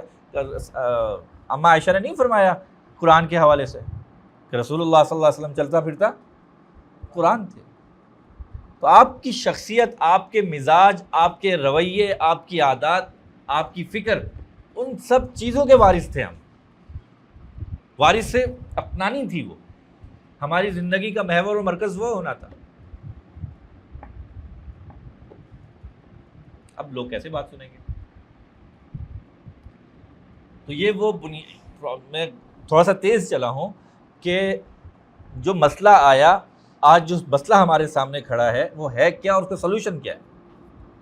تو ایک مرتبہ پوری شخصیت کو دوبارہ سے جانچنا پڑے گا۔ ہماری شخصیت کی کوئی ایک چیز بھی معاشرے سے سیکھی ہوئی نہیں ہونی چاہیے، اس کا محور و مرکز کیا ہو؟ قرآن و سنت، قرآن و سنت۔ وہ ہوگا تو بن جائے گی بات، وہ نہیں ہوگا نہیں بنے گی بات۔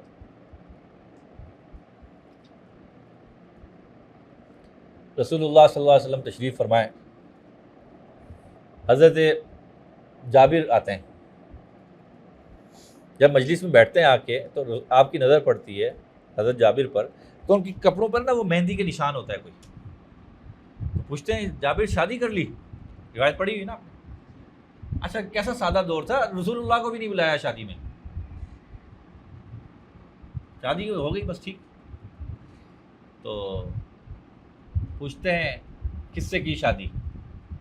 وہ بتاتے ہیں میں نے ایک بڑی عمر کی خاتون سے شادی کی۔ آپ فرماتے ہیں کہ کسی ایسی خاتون سے شادی کیوں نہیں کی جو عمر میں تم سے کم تھی؟ وہ وجہ بتاتے ہیں کہ یا رسول اللہ میری چھوٹی بہنیں ہیں، تو میں نے ایک ایسی خاتون کا انتخاب کیا ہے جو ان کی تربیت کر سکے۔ تو یہ آپ نے روایت پڑھ رکھی ہے۔ اب اس میں ایک بڑا دلچسپ واقعہ ہوتا ہے اس میں، حضرت جابر جس اونٹ پر آئے ہوتے ہیں، رسول اللہ فرماتے ہیں کہ جابر یہ اونٹ مجھے بیچ دو، میں نے یہ اونٹ خریدنا ہے۔ جابر فرماتے ہیں یا رسول اللہ میں آپ کو ہدیہ کر دیتا ہوں۔ آپ فرماتے ہیں نہیں، یہ میں نے خریدنا ہے۔ ٹھیک ہے خریدنا ہے تو پھر بھاؤ طے ہوتا ہے، قیمت طے ہوتی ہے، اور آپ اونٹ خرید لیتے ہیں اور جابر کو اس کی قیمت دلوا دیتے ہیں۔ مجلس لگی رہتی ہے، جب جابر اٹھ کے جانے لگتے ہیں تو آپ فرماتے ہیں کہ جابر یہ اونٹ بھی لے جاؤ، یہ اونٹ بھی لے جاؤ۔ آپ کے خیال سے یہاں کیا ہوا ہے؟ جی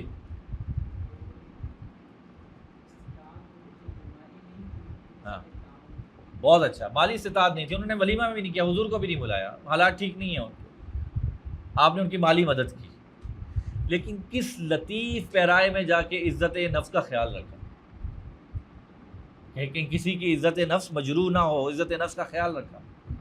حالانکہ حضرت جابر کے لیے اگر آپ ویسے بھی کچھ دیتے تو وہ باعث فخر ہوتا۔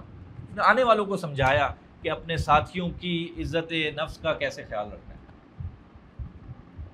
اور آج ہم سوشل میڈیا پہ اپنے ہی پیٹی بند بھائیوں کی عزت نفس کو، اس کی پگڑی کو اچھال کے تار تار کر کے واہ واہ سمیٹ رہے ہوتے ہیں۔ گتھم گتھا نہیں ہے ہم لوگ آج کل،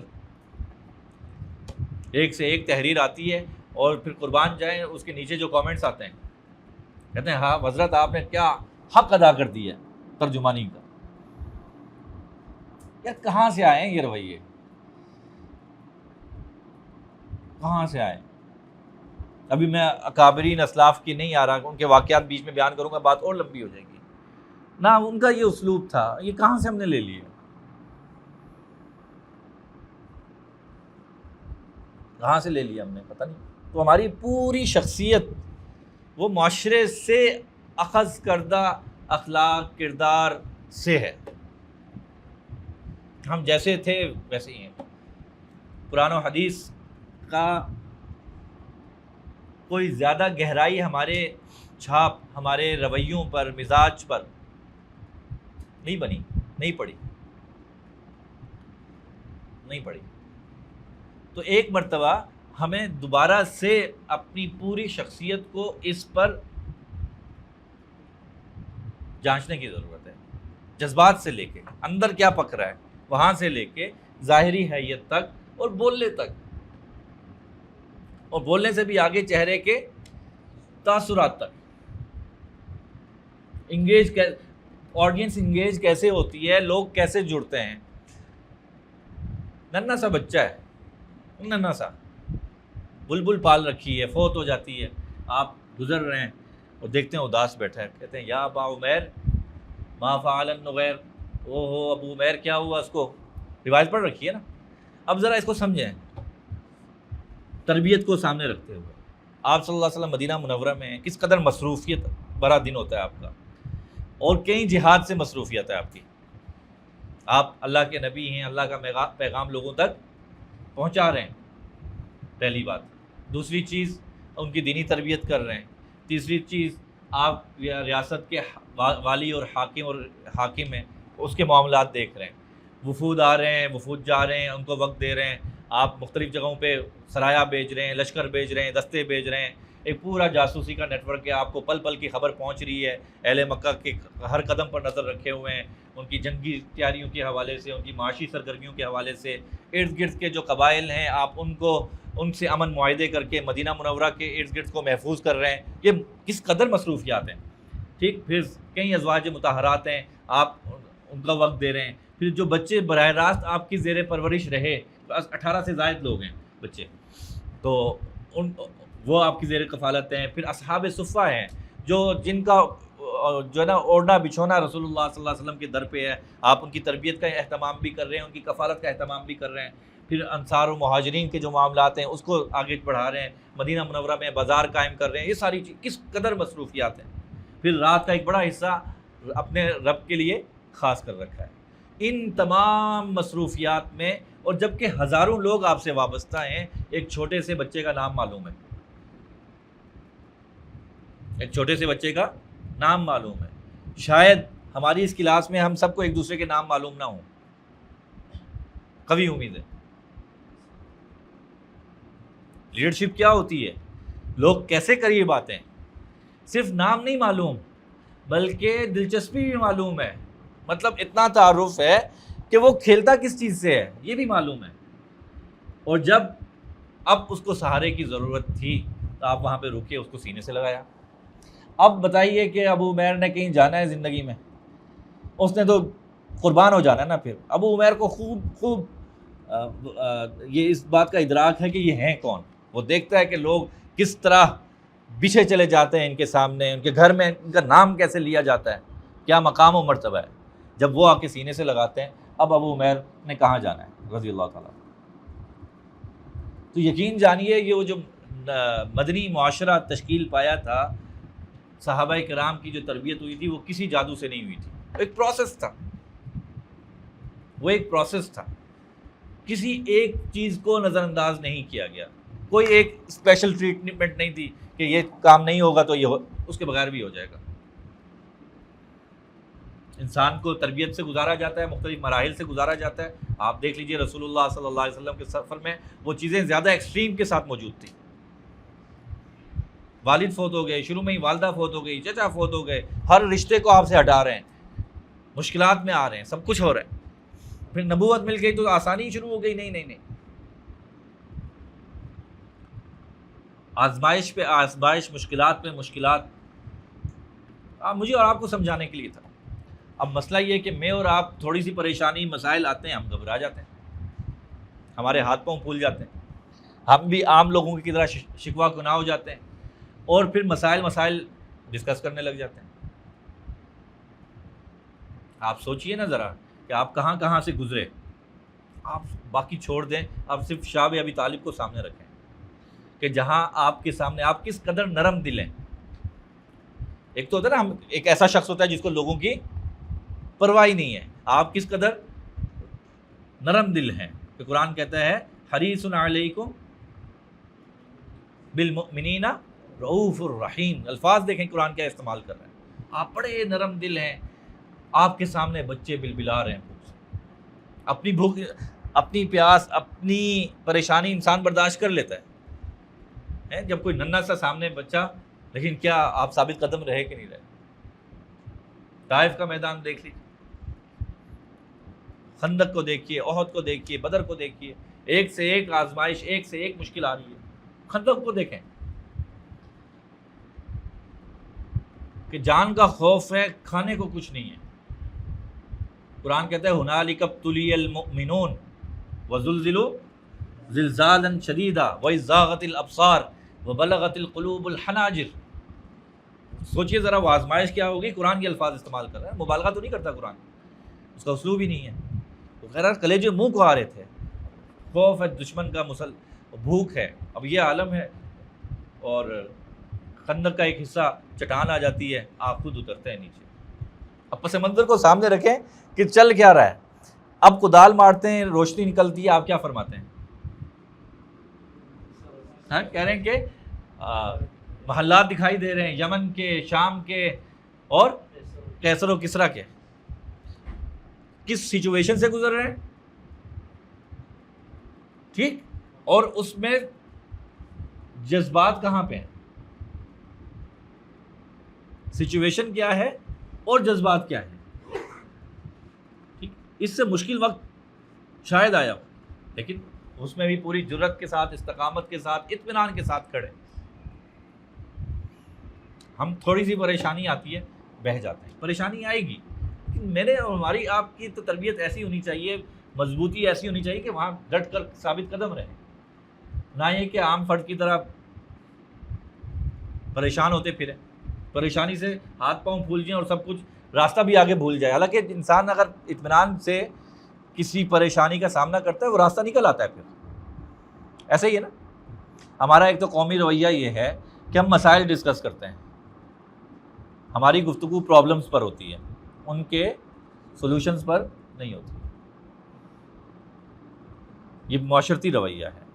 آپ کی دیکھ لیں کوئی مجلس ہوگی، وہاں پہ موضوع عام طور پہ مسائل ہوں گے، میاں بیوی کی آپس کی ڈسکشن کیا ہوتی ہے، مسائل، بچوں کی اور والدین کی آپس کی ڈسکشن کیا ہو رہی ہے، مسائل، مسائل مسائل پہ بات ہو رہی ہے۔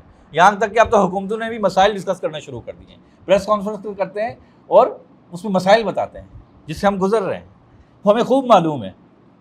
تو ایک قومی مزاج ہے، حالانکہ مسائل ڈسکس نہیں ہوتے ہیں، ہونا کیا چاہیے، سولوشن ڈسکس ہونا چاہیے۔ معاشی تنگی ہے، ہم اب اس کا رونا روتے ہیں، پریشانی ہے بھی اپنی جگہ، مہنگائی ہے، فلاں چیز ہے۔ اب میں صبح سے شام تک مہنگائی مہنگائی مہنگائی کرتا رہوں، اس سے کچھ مسئلہ حل ہوگا؟ میں پریشان رہوں، میں نے بل دینا ہے، یہ کرنا ہے، اور میرے اعصاب چٹک جائیں، کیا اس سے وابٹا والے وہ بجلی کا بل کے اے سی والے کم کر دیں گے کہ الیکٹرک والے؟ نہیں ہوگا نا۔ ہاں، وہاں پہ کیا صورتحال ہے، وہاں پہ دو ممکنہ صورتیں ہیں جو اس کا حل پیش کر سکتی ہیں کہ ایک، میں اپنی ذرائع آمدن کے حوالے سے سوچوں، میں مزید کوئی چیز سیکھ لوں، کوئی اسکل سیٹ اپنا امپروو کر لوں، ساتھ میں یہ کام بھی میں شروع کر دوں، اور دوسرا یہ کہ میں اپنے اخراجات کو کیسے مینیج کروں۔ یہ تو دو چیزیں میرا مسئلہ حل کر سکتی ہیں۔ لیکن میں اگر اپنے اخراجات کو مینیج کرنا نہیں سیکھ رہا ہوں اور اپنے وسائل کو بڑھانے کی کوشش نہیں کر رہا، اور ڈسکس کیا کر رہا ہوں، صرف پرابلم، تو وہ پرابلم صبح سے شام تک میرے ذہن میں رہے گی، میرے اعصاب پر بھاری رہے گی، مسئلہ حل نہیں ہوگا۔ ہم پرابلم اورینٹڈ لوگ ہیں، پرابلم کے گرد گھوم رہے ہوتے ہیں، مسئلے کے گرد گھوم رہے ہوتے ہیں۔ تو دو چیزیں، ایک تو یہ کہ میں اپنے اخراجات، بہت مرتبہ یہ ہوتا ہے کہ ہم خام خواہ میں اخراجات کر دیتے ہیں۔ اچھا دیکھیے، جیسے ایک عام فرد نا اس وقت کے جو سوشو اکنامک سسٹم ہے، اور خاص طور پہ ایک جو کنزیومر کلچر ہے، اس کا متاثر ہوا ہے۔ میں اور آپ بھی اس کنزیومر کلچر کے متاثرین میں سے۔ آپ ذرا اپنے 10-15 سال پیچھے چلے جائیں، جو چیزیں ہماری زندگی میں نہیں تھی آج وہ لازمی حصہ بن گئی ہیں، خام خام ہے، مطلب سوشل پریشر میں ہم کام کر رہے ہوتے ہیں۔ آپ یقین جانیے آج سے 10-15 سال پہلے پاکستان میں اتنی کثیر تعداد میں لوگ گرمیوں میں پاکستان گھومنے نہیں جاتے تھے، ناردرن ایریا، جتنا کہ آج جا رہے ہیں۔ اور کیوں جاتے ہیں؟ آبادی بڑھ گئی ہے۔ چلیں یہ بھی سوچنے کا انداز ہے، بالکل ٹھیک۔ اور انجوائے کرتے ہیں جی، اور پہلے والے لوگ انجوائے نہیں کرتے تھے جی، انزائٹی بڑھ گئی، یہ بہت اچھا ہے ویسے۔ میں آپ کو بتاؤں ایک بڑی تعداد ایسی ہوتی ہے جس کی جیب ان کو اجازت نہیں دے رہی ہوتی جانے کی، اچھی خاصی تعداد، وہ صرف سوشل پریشر میں جاتے ہیں کہ باقی جا رہے ہیں میں بھی جاؤں، اس کے بچے چلے گئے میں بھی اپنے بچوں کو بھیجوں، سوشل پریشر میں۔ سوشل میڈیا کو آپ نے ظاہر ہے کہ استعمال کرنا ہے تو اس کی نفسیات کو بھی سمجھنا ہے۔ وہاں جب ہم جاتے ہیں تو ہماری غیر محسوس انداز میں وہ پرسیپشن بلڈ ہو رہی ہوتی ہے وہاں جو کچھ ہو رہا ہوتا ہے، کیونکہ انسان جس مجلس میں اٹھتا بیٹھتا ہے اس کے اثرات اس کی شخصیت پر ہوتے ہیں، ایسا ہی ہے۔ تو ہمیں مضبوط ہو کے وہاں جانا ہوگا کہ وہاں جو پرسیپشن، ہم نے وہاں جا کے اپنی پرسیپشن بلڈ نہیں کرنی، بلکہ مطلب وہاں سے پرسیپشن نہیں لیکنی، ہم نے لوگوں کی پرسیپشن بلڈ کرنی ہے، ہم نے لوگوں کے افکار و نظریات بنانے ہیں، نہ یہ کہ وہاں سے اپنے افکار و نظریات کو آلودہ کرنا ہے۔ اس وقت ایوریج کسی ایک گھر میں، یہ گروسری ہوتی ہے نا، راشن، ماضی میں کام بڑا آسان تھا، ایک لسٹ بنتی تھی، ٹھیک ہے، اور وہ دکاندار کو بھیج دیتے تھے یا چلے جاتے تھے، اور وہ اس میں جو چیزیں جتنی لکھی ہوتی تھی وہ آ جاتی تھی۔ اب کیا ہوتا ہے؟ اب جاتے ہیں ڈپارٹمنٹل اسٹور پہ، کیا آپ کیا امتیاز ہے، اور کون سے چیز ہے، چیز ویلیو ہے، فلاں ہے، اور لینے گئے تھے 10 چیزیں اور پتہ بھی نہیں چلتا جب واپس آ کے کاؤنٹر پہ تو 25 چیزیں لی ہوئی ہوتی ہیں۔ کنزیومر کلچر ہے نا، وہ انسان کی نفسیات سے کھیل رہے ہیں، زبردستی چیز بیچتے ہیں۔ زبردستی کیسے بیچتے ہیں؟ ہم سوشل میڈیا استعمال کرتے ہیں، وہاں پہ مختلف چیزیں، مختلف پروڈکٹس آ رہی ہوتی ہیں، بار بار ایک انسان کو پیغام دے رہی ہوتی ہیں، انسان کو اس کا ادراک نہیں ہو پا رہا ہوتا۔ اب جیسے ہی ہم ڈپارٹمنٹل اسٹور میں پہنچتے ہیں ہمیں اچانک وہ چیز دکھائی دیتی ہے جو کہ ہم نے گزشتہ 1 مہینے میں 20 بار دیکھی تھی، اور پتہ بھی نہیں چلتا، اور اچانک ہاتھ جاتا ہے اور اس کو اٹھا کے ٹرالی میں ڈال دیتے ہیں۔ ہم نے لوگوں کو یہ بھی سکھانا ہے، ہمارے جمعے کے خطبے کے بیان موضوع ہونا چاہیے کہ بھائی شاپنگ کیسے کرنی ہے۔ یہ میں نے اور آپ نے سکھانا ہے ان کو، یہ ان کی زندگی کے مسائل ہیں، ان کو شعور دینا ہے کہ کیا خرید رہے ہو، جو ضرورت ہے وہ خرید رہے ہو یا جو تم سے کہا جا رہا ہے وہ خرید رہے ہو۔ انسان اپنے فیصلے خود نہیں کر رہا، اس سے زبردستی اس پر تھوپا جا رہا ہے وہ چیز۔ آپ دیکھیے نا، اس انسانی بنیادی ضرورت جو ہوتی ہے وہ سب سے آخر میں ہوتی ہے، اور وہاں حال تو یہ ہوتا ہے بندہ جانے سے گھبراتا ہے، یار جلدی سے نکلو واپس، سب سے پیچھے آٹا چاول دال کہاں ہوگا؟ سب سے آخر میں۔ آپ نے اگر وہ بھی لینے جانا ہے تو یہ اتنی خوبصورتی سے سجی چیزیں جو ہر چیز دعوت دے رہی ہے مجھے لے لو، تو وہ سامنے ہوتی ہے، اور اگر آپ بچوں کو ساتھ لے جائیں تو انہوں نے اس کا بھی سیٹ اپ کیا ہوتا ہے سارا، سب چیزیں بچوں کی پہنچ میں نیچے لگائی ہوئی ہوتی ہیں، ایسے ہی ہے۔ پھر تو یہ انسان سے کھیلا جا رہا ہے۔ اچھا 60s میں وہ تو محنت کرتے ہیں بڑی، انہوں نے اپنی پروڈکٹ بیچنی ہے، بڑی محنت کرتے ہیں، کام سادہ سا ان کا چھوٹا سا کام ہے کہ ہم نے کیا کرنا ہے، پروڈکٹ بیچنی ہے، منافع کمانا ہے، لیکن اس پر جتنی محنت کرتے ہیں وہ 60s میں اس پر ریسرچ ہو چکی کہ جب انسان اسٹور میں داخل ہوتا ہے تو پہلے دائیں مڑتا ہے یا بائیں مڑتا ہے یا سیدھا جاتا ہے، اور جو ریکس رکھے ہوتے ہیں پھر ان کو اسی کے مطابق اتنی ہی قیمت اس سے چارج کی جاتی ہے کہ ہم نے آپ کی پروڈکٹ ایک ایسی جگہ پہ لگائی ہے جہاں انسان سب سے پہلے متوجہ ہوتا ہے۔ ٹمپریچر کتنا رکھنا ہے، میوزک کیسا لگانا ہے، روشنی کتنی رکھنی ہے کہ انسان باہر سے بالکل غافل ہو جائے، اپنی جیب سے بھی غافل ہو جائے کہ وہ کتنا اجازت دے رہی ہے، اور خرید کر واپس آئے۔ یہ اس بات پر ریسرچ ہو رہی ہوتی ہے کہ پروڈکٹ جو ہے اس کی جو پیکیجنگ ہے اس میں کلر کون سا استعمال کرنا ہے، کیا ریشو کیا رکھنا ہے، فونٹ کون سا رکھنا ہے، ہر چیز متاثر کر رہی ہوتی ہے انسان کے فیصلے کو. وہ اتنی محنت کرتے ہیں چھوٹے سے کام کے لیے، اور وہ کیا ہے؟ پروڈکٹ سیل کرنا، منافع کمانا. جبکہ ہمارا دعویٰ کیا ہے؟ ہم کون ہیں؟ انبیاء کے وارث. اتنا بڑا دعویٰ ہے، اتنا بڑا دعویٰ ہے، ہماری محنت کتنی ہونی چاہیے؟ ہماری تو سانس بھی کیلکولیٹڈ آنی چاہیے، کہ وہ بھی کیسی آنی ہے مقابلے میں. اس قدر تیاری کی ضرورت ہے، موضوعات سے لے کر، بات سے لے کر. ہمارے جمعے کے خطبوں میں موضوعات ہی کیا ہوتے ہیں؟ تو جو میں نے شروع میں عرض کیا کہ ہم نے 24 گھنٹے کی زندگی سکھانی ہے، یہ ہمارا بنیادی موضوع ہے. اس کے لیے ہمیں خود بھی پڑھنا ہوگا، ہمیں موضوعات پڑھنے ہوں گے، ہمیں چیزیں دیکھنا ہوں گی. ہم اگر سوشل میڈیا پر بھی انہی پرانے مسائل کے ساتھ جائیں گے جس میں پہلے لوگ بیٹھے ہوئے ہیں اور گتھم گتھا ہو رہے ہیں، کیا فائدہ؟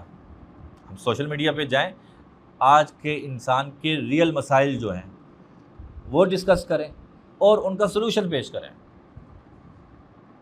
مثال کے طور پہ جمعے کا بیان ہونا چاہیے شاپنگ کیسے کرنی ہے، اور ان کا بتائیں پہلے کہ انسانی سوچ پر، اس کے فیصلوں پر کیسے اثر انداز ہوا جا رہا ہے ان ڈراموں کے ذریعے سے، ایڈز کے ذریعے سے، سوشل میڈیا کے ذریعے سے، اور پھر ان کا حل بھی بتائیں. چھوٹا سا مثال کے طور پہ ہمارے گھر کا رول ہے کہ جو چیز پہلے لسٹ بنتی ہے گھر میں، اور جو چیز لسٹ میں لکھی ہوتی ہے وہی آئے گی. یہ ہمارے گھر کا اصول ہے. بچوں کو بھی ساتھ لے کے جاتے ہیں، ان کو بھی سکھاتے ہیں. تو انہوں نے اگر کوئی چیز ایڈ کرنی ہے تو وہ کہتے ہیں یہ چیز لکھیں، اس میں پھر بحث ہوتی ہے کریں نہ کریں. ظاہر آپ نے بچوں کو بھی یہ بھی سکھانا ہے کہ آپ کی مانگی ہوئی ہر چیز نہیں ملے گی آپ کو زندگی میں. بے شک آپ دے بھی سکتے ہوں، پھر بھی آپ نے بچے کو اپنی زیر تربیت یہ چیز سکھانی ہے کہ ہر خواہش پوری نہیں ہوتی ہے. ٹھیک، تو آپ نے لسٹ بنائے، آپ ان کو بتائیں گھر پہ لسٹ بناؤ، لکھو اور اصول طے کرو کہ اب جو چیز ہے صرف یہاں پہ جو لکھی ہوگی وہی لوں گا. وہاں جا کے جو چیز جتنی اٹریکٹیو لگے، سیل لگی ہوئی ہے، کچھ بھی ہے نہیں، بس یہی ہے زندگی آسان. جب اس طرح کے مسائل ڈسکس ہونا شروع ہوں گے، لوگ جڑیں گے، کہیں گے فائدہ ہوتا ہے مولانا صاحب کی بات سننے سے. رشتے کیسے نبھانے ہیں، میاں بیوی کا رشتہ کیسے خوبصورت ہوگا، گھر کے مسائل کیسے حل ہوں گے، تربیت بچوں کی پرورش کیسے کریں گے، موجودہ کانسیپٹ کو سامنے رکھتے ہوئے، موجودہ حالات کو سامنے رکھتے ہوئے.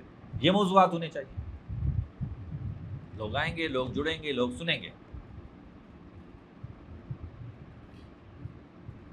تو آپ ماشاءاللہ ایک بڑے زبردست میدان میں قدم رکھنے جا رہے ہیں، تو بھرپور تیاری سے جائیں انشاءاللہ. بھرپور، بہت زبردست کام ہے، بہت اہم کام ہے کہ آج آپ کی ماڈرن ٹولز جو معاشرے کی موجودہ ضرورت ہے، جو زبان ہے اور جو ٹولز ہیں وہ سیکھیں، لیکن اس کو اس درجے سیکھیں کہ اس کے جو مضر اثرات ہیں اس کو ہم بہت اچھے سے سمجھتے ہوں. مثال کے طور پہ ہم بہت مرتبہ ایک چیز کو ہم چاہتے ہیں کہ اس پر پابندی لگ جائے اور یہ لوگوں کی پہنچ تک نہ رہے، اور اس کو اتنا ڈسکس کرتے ہیں کہ گھر گھر پہنچا دیتے ہیں اس کو. سوشل میڈیا میں سب سے زیادہ یہ ہوتا ہے. کسی ایک نے کوئی ایک چھوٹا سی غلط بات کی ہوتی ہے اور اس کو ہم، اور پاکستان کی 24-25 کروڑ آبادی ہے، میرے خیال سے 100-200 لوگوں کو پہلے معلوم ہوتا ہے، اور ہم جب اس کے خلاف کیمپین شروع کرتے ہیں اور چند ہی دنوں میں کروڑوں لوگوں کو وہ بات معلوم ہو چکی ہوتی ہے، ہم وہیں پہ کھڑے ہوتے ہیں. وہ کہتے ہیں ایک چرسی تھا، تو تبلیغی جماعت میں وقت لگ گیا اس کا، اور اس نے وہ کام چھوڑ دیا چرس پینا. تو اب تبلیغی جماعت والے کہیں لے کے جاتے ہیں تو اپنی کارگزاری سناتے، کہتے ہیں کہ ہمارے راشد بھائی ہیں اور ماشاءاللہ سے بڑے قربانی والے ساتھی ہیں، پہلے یہ چرس پیا کرتے تھے اور اب یہی ہے. تو ایسی ایک مجلس میں ہوا، تو جب یہ بات ہوئی تو اب یہ بات کریں گے، تو کہتے ہیں، انہوں نے کہا جی بڑے اچھے لوگ ہیں، پہلے میں چرس پیتا تھا تو بس میرے 2-4 لوگوں کو پتہ تھا، جب سے جماعت میں شامل ہوا ہوں اب گلی گلی محلے محلے لوگوں کو پتہ ہے کہ میں چرس پیتا ہوں پیتا تھا. ٹھیک، تو ہم بھی کچھ ایسا ہی کر بیٹھتے ہیں. تو یہ چیزیں سوچنے کی ہیں، اسٹریٹجی بنانے کی ہیں. اچانک سے کچھ دل میں آیا اور کر دیا نہیں ہے. تو ہر چیز سوچا سمجھا فیصلہ ہونا چاہیے. مومن ہے نا, آپ صلی اللہ علیہ وسلم نے فرمایا مومن کی فراست سے کہ وہ اللہ کے نور سے دیکھتا ہے, تو اس نور کو کھولنے کی ضرورت ہے کہ ہم بھی عام لوگوں کی طرح چیزوں کو ٹریٹ کریں اور وہ کریں. لوگ سوشل میڈیا پہ جاتے ہیں, جتنا وقت گزارتے ہیں وہاں سے احساس محرومی لے کر آتے ہیں. آپ لوگوں کو جمعے کا بیان کریں سوشل میڈیا کیسے استعمال کرنا ہے, موبائل کیسے استعمال کرنا ہے, یہ موبائل گھروں کو کیسے متاثر کر رہا ہے, تو اس کا متاثر کیسے کر رہا ہے, اس کا امپیکٹ کیا ہو رہا ہے اور اس سے بچنا کیسے ہے. ہم یہ بھی نہیں کہیں گے کہ موبائل بند کر دو, آپ اس کو مفید استعمال سکھائیں, لمیٹڈ استعمال سکھائیں. یہ جمعے کا موضوع ہونا چاہیے, یا آپ کی سوشل میڈیا کے کلپس کا موضوع ہونا چاہیے, شارٹ ویڈیوز کا موضوع ہونا چاہیے. بے شمار موضوع ہیں ایسے. اب جب ہم ان موضوعات سے نکلیں گے جو ہمارے 8-10 ہیں, تو یہ موضوعات بے شمار ہیں. احساس محرومی لے کر آتے ہیں سوشل میڈیا سے. کیوں جاتے ہیں؟ وہ کانٹینٹ دیکھتے ہیں, فلاں یہ کر رہا ہے, فلاں وہ کر رہا ہے, فلاں یہ ہو گیا, اس نے یہ خرید لیا, اس نے یہ لے لیا, اور میں کہاں کھڑا ہوں. یعنی سوشل میڈیا پہ لوگ کیا کرتے ہیں, اس کی سائیکی کیا ہے کہ لوگ اپنی زندگی کی کوئی بہت ہی اچھی چیز صرف وہ لگاتے ہیں. زندگی میں بہت کچھ ہو رہا ہوتا ہے, لیکن صرف اچھی چیز, اگر ابھی وہ سچ بول رہا ہے تو ابھی اس طرف بھی آتے ہیں کہ ایک فیک آئیڈینٹی کیسے کریٹ ہوتی ہے وہاں پہ, تو وہ لگاتے ہیں. اور انسان خود کو جو دیکھ رہا ہوتا ہے, اس کی زندگی میں جو کچھ برا ہو رہا ہوتا ہے, وہ اس سے اس کا موازنہ کرتا ہے. تو وہ کہتے ہیں نا, کسی نے دعا دی اس کو کہ اللہ کرے تمہاری زندگی اتنی حسین ہو جتنی کہ سوشل میڈیا پہ ہوتی ہے.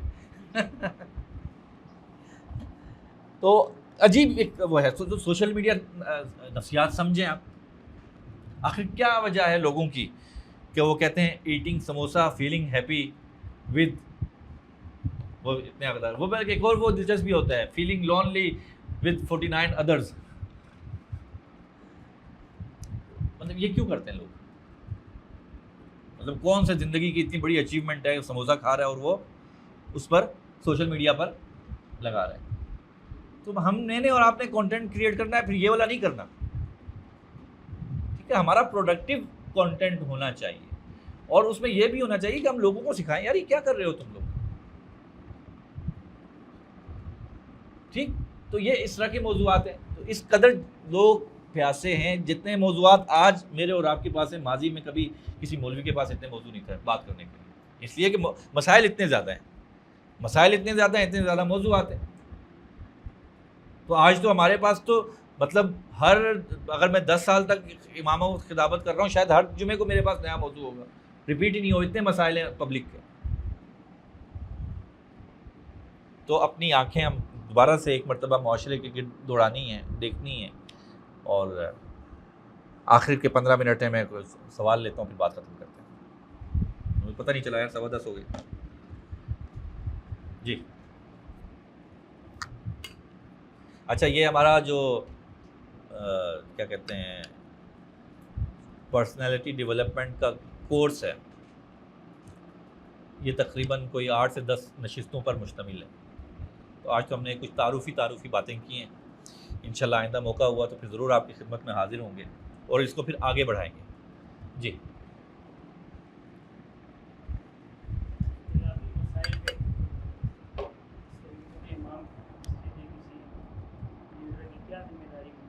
کہ اختلافی مسائل کو کیسے حل کریں. ایک تو یہ کہ دیکھیں بہت سے موضوعات ہمیں ڈسکس کرنے نہیں چاہیے, ویسے خام خواہ میں ہم ان کو موضوع بنا لیتے ہیں, جمعے کا, خطاب کا, گفتگو کا. عام طور پہ تو یہ موضوعات براہ راست کیا کہتے ہیں اس کا انتخاب نہیں کرنا چاہیے. لیکن مسئلہ یہ ہوا ہے کہ پبلک کی جو ہے وہ تربیت بھی ہو گئی ہے کہ وہ سوال کرتی ہوئی ہے. تو جب وہ سوال و جواب کا سیشن ہو, اگر ایسا سوال آ جائے تو اس کو کیسے کرنا ہے اس کی طرف آتے ہیں. لیکن موضوع ہم نے یہ نہیں رکھنا. ٹھیک ہے, اور بے شمار مسائل ہیں, پہلے وہ ہو جائیں گے تو پھر اختلافی بھی چلے جائیں گے. اب اختلافی مسائل میں ایک تو یہ کہ ہر سوال کا جواب دینا ضروری نہیں ہوتا, اس کو سوال کو ٹویسٹ کرنا, فلپ کرنا سیکھیں. آپ لوگ سوشل میڈیا ویسے بھی پڑھ رہے ہیں, بہت ضروری ہے. ہر سوال کا جواب نہیں دیا جاتا. رسول اللہ صلی اللہ علیہ وسلم کی خدمت میں ایک صحابی آئے اور عرض کی یا رسول اللہ قیامت کب آئے گی. آپ نے جواب دینے کے بجائے اس سے بھی زیادہ اہم سوال کی طرف ان کو متوجہ کر دیا کہ تم نے اس کے لیے تیاری کیا کر رکھی ہے. ٹھیک, تو ایک تو یہ کہ پہلے ہر سوال کا جواب ضروری نہیں ہوتا ہے. کچھ سوالات ایسے ہوتے ہیں بندہ مسکرا کے ٹال دیتا ہے کہ یار اس کا جواب تو چائے پہ سموسے کے ساتھ ہوگا انشاءاللہ, بیٹھیں گے انشاءاللہ, اس طرح کر کے ٹھیک ہو گیا. اور کچھ ضروری جواب دینا بھی ہے, کچھ علمی نوعیت کا ہے تو آپ بتا دیں بھائی یہ علماء کرام کا اس میں اختلاف ہے, اس میں یہ رائے بھی ہے, یہ رائے بھی ہے, لیکن میں اس رائے کو درست سمجھتا ہوں. تو ایسی بات ہے. میں آپ کو بتاؤں ویسے ایک لوگوں کو نا ساتھ لے کر چلنا بھی ایک فن ہے. لوگوں کو ساتھ لے کر چلنا فن ہے. ہم میں بہت مرتبہ وہ اس اسکل کی طرف متوجہ نہیں ہوتے اور لوگوں کو اپنا مخالف بنا لیتے ہیں. ہم نا ائمہ کے ساتھ بھی کام کرتے ہیں.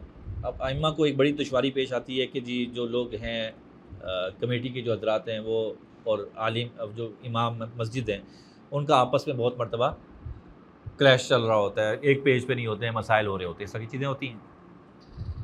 تو وہ چیزیں بھی ڈسکس ہوتی ہیں کہ اس کو کیسے مینیج کرنا ہے, کیا کرنا ہے, اور کمیونٹی کو کیسے انگیج کرنا ہے, وہ ساری چیزیں اس میں آتی ہیں. تو اسی طرح کا ایک مرتبہ میں نے ایک سیشن رکھا, اور مطلب کہ 2 دن کا تھا بلکہ وہ. تو کچھ مہینوں بعد ایک صاحب نے رابطہ کیا, مولانا صاحب نے, امام تھے وہ, انہوں نے کہا کہ ہم نے نا کیا کہتے ہیں 40 دن کا ایک کورس رکھا تھا یہ گرمیوں میں نوجوانوں کے لیے, کالج یونیورسٹیز کے طلباء کے لیے. تو اس میں ہم نے کچھ سیرت پڑھائی, کچھ قرآن مجید پڑھایا ان کو, کچھ تفسیر پڑھائی, کچھ مسائل بتائے, اور اس طرح چھوٹی چھوٹی چیزیں, کچھ دعائیں یاد کروا دی, کچھ آداب زندگی بتا دیے. تو اس طرح ہم نے کورس بنایا تھا, اور روزانہ کوئی پون گھنٹہ وہ آتے تھے. تو بڑا اچھا رہا ماشاءاللہ, بہت فائدہ ہوا, نوجوان بڑے جڑ گئے ہیں. اور کیا کہتے ہیں وہ ان کی بھی چاہت ہے, کچھ نوازیوں کی بھی چاہت ہے کہ یہ سلسلہ بعد میں بھی چلتا رہے, کوئی ہفتہ واری کورسز چلتے رہے, وقتاً فوقتاً یہ ہوتے رہیں. تو لیکن مسئلہ یہ ہے کہ جو کمیٹی کے 2 احباب ہیں نا وہ بڑی مخالفت کر رہے ہیں. وہ کبھی آگے پنکھا بند کر دیتے ہیں, کبھی یہ کر دیتے ہیں کہ بھئی لائٹ زیادہ استعمال ہو رہی ہے, بجلی زیادہ استعمال ہو رہی ہے, اس کا بل کون دے گا, کیا ہوگا. تو وہ مخالفت کر رہے ہیں. تو ان کا کیا کیا جائے. تو میں نے ان سے کہا یار آپ ایسا کریں کہ ایک تقریب منعقد کریں آپ یہ 40 دن کی, اور ان کو سرٹیفکیٹ دیں ان بچوں کو جنہوں نے کورس کیا ہے. اور ان کے مہمان خصوصی جو ہے نا اس پروگرام کے, ان دونوں احباب کو کر لیں, دونوں حضرات کو مہمان خصوصی بنا دیں, اور انہی کے ہاتھ سے کیا کہتے ہیں سند دلوائیں ان. ٹھیک, تو انہوں نے بات سمجھ گئے وہ. تو انہوں نے بطور سرپرست کے ان کو پیش کیا اور سب کچھ ہوا. بعد میں انہوں نے بتایا کہ ان میں سے ایک صاحب نے کہا کہ بھائی جمعرات کو آپ سب کی دعوت ہے میری طرف سے. ٹھیک, مطلب ہم ساتھ لے کے چلنا ہوتا ہے, ساتھ لے کے چلنا ہوتا ہے. مجھے یاد ہے وہ ہمارے شیخ سے ایک صاحب نے سوال کیا کہ میرے ایک ساتھ نمازی ہیں, تو وہ مجھ سے بار بار آ کے دلیل پوچھتے رہتے ہیں کہ جی یہ دلیل کیا ہے آپ کی, دلیل کیا ہے. تو فلاں برابر میں مسجد ہے, وہ تو دلیل دیتے ہیں کہ ہاتھ ایسے اٹھانے اور یہ کرنے اور وہ کرنے. تو میں دلیل وغیرہ دے بھی چکا ہوں, لیکن وہ بار مسئلہ پوچھتے رہتے ہیں. شیخ نے اس سے کہا یار کبھی آپ یہ کام کر کے دیکھیں کہ اسے کہیں کہ یار ان کے پاس بھی دلیل ہے, ہمارے پاس بھی دلیل ہے, ہماری دلیل یہ ہے, باقی جہاں آپ کا دل کرتا ہے اطمینان ہے وہاں نماز پڑھیے. ہاں ایک بات یہ ہے کہ میں جب سلام پھیرتا ہوں اور آپ کے چہرے پہ نظر پڑتی ہے مجھے بڑی خوشی ہوتی ہے, تو کبھی کبھی مل جایا کریں. آپ کے خیال سے کہاں جائے گا وہ؟ ہر بات دلیل سے نہیں سمجھانی ہوتی ہے. ایک چیز یاد رکھیے گا, جو عام پبلک ہے نا 90% 95% سے بھی اوپر, وہ کسی دلیل سے, کسی نظریے سے, کسی فکر سے متاثر نہیں ہوتی. وہ اس کو ویلیو ہی نہیں کر سکتی, اس کو پرکھ ہی نہیں سکتی. وہ متاثر کس سے ہوتی ہے؟ شخصیت سے. وہ شخصیت سے متاثر ہوتی ہے, اور پھر شخصیت کے جو افکار ہوتے ہیں وہ اختیار کر لیتی ہے, یا شخصیت سے متنفر ہوتی ہے اور پھر اس کے جو افکار ہوتے ہیں اس سے چھوٹ جاتے ہیں. تو 95% سے اوپر مسائل جو ہے نا وہ لوگ جڑتے ہیں شخصیت سے, فکر سے نہیں جڑتے ہیں. یہ تو 5% بھی میں بہت کھلا ڈلا نمبر لگا رہا ہوں, اتنا بھی نہیں ہوتا ہے. عام پبلک کا ہے نہیں نا, اس کو نہ وہ چیزوں کو پرکھ سکتا ہے, نہ جانچ سکتا ہے. بے شک اسے لگ رہا ہو کہ میں بڑا فکری بندہ ہوں, ہوتا نہیں ہے, اسے کچھ بھی نہیں پتہ ہوتا. تو وہ جڑتا ہے شخصیت سے, اور وہ ٹوٹتا بھی کس سے ہے؟ شخصیت سے. تو ہم سارا فوکس ہوتا ہے دلیل دینے پر, آپ قریب کرنے پر اس کو فوکس کریں, معاملہ حل ہو جائے گا.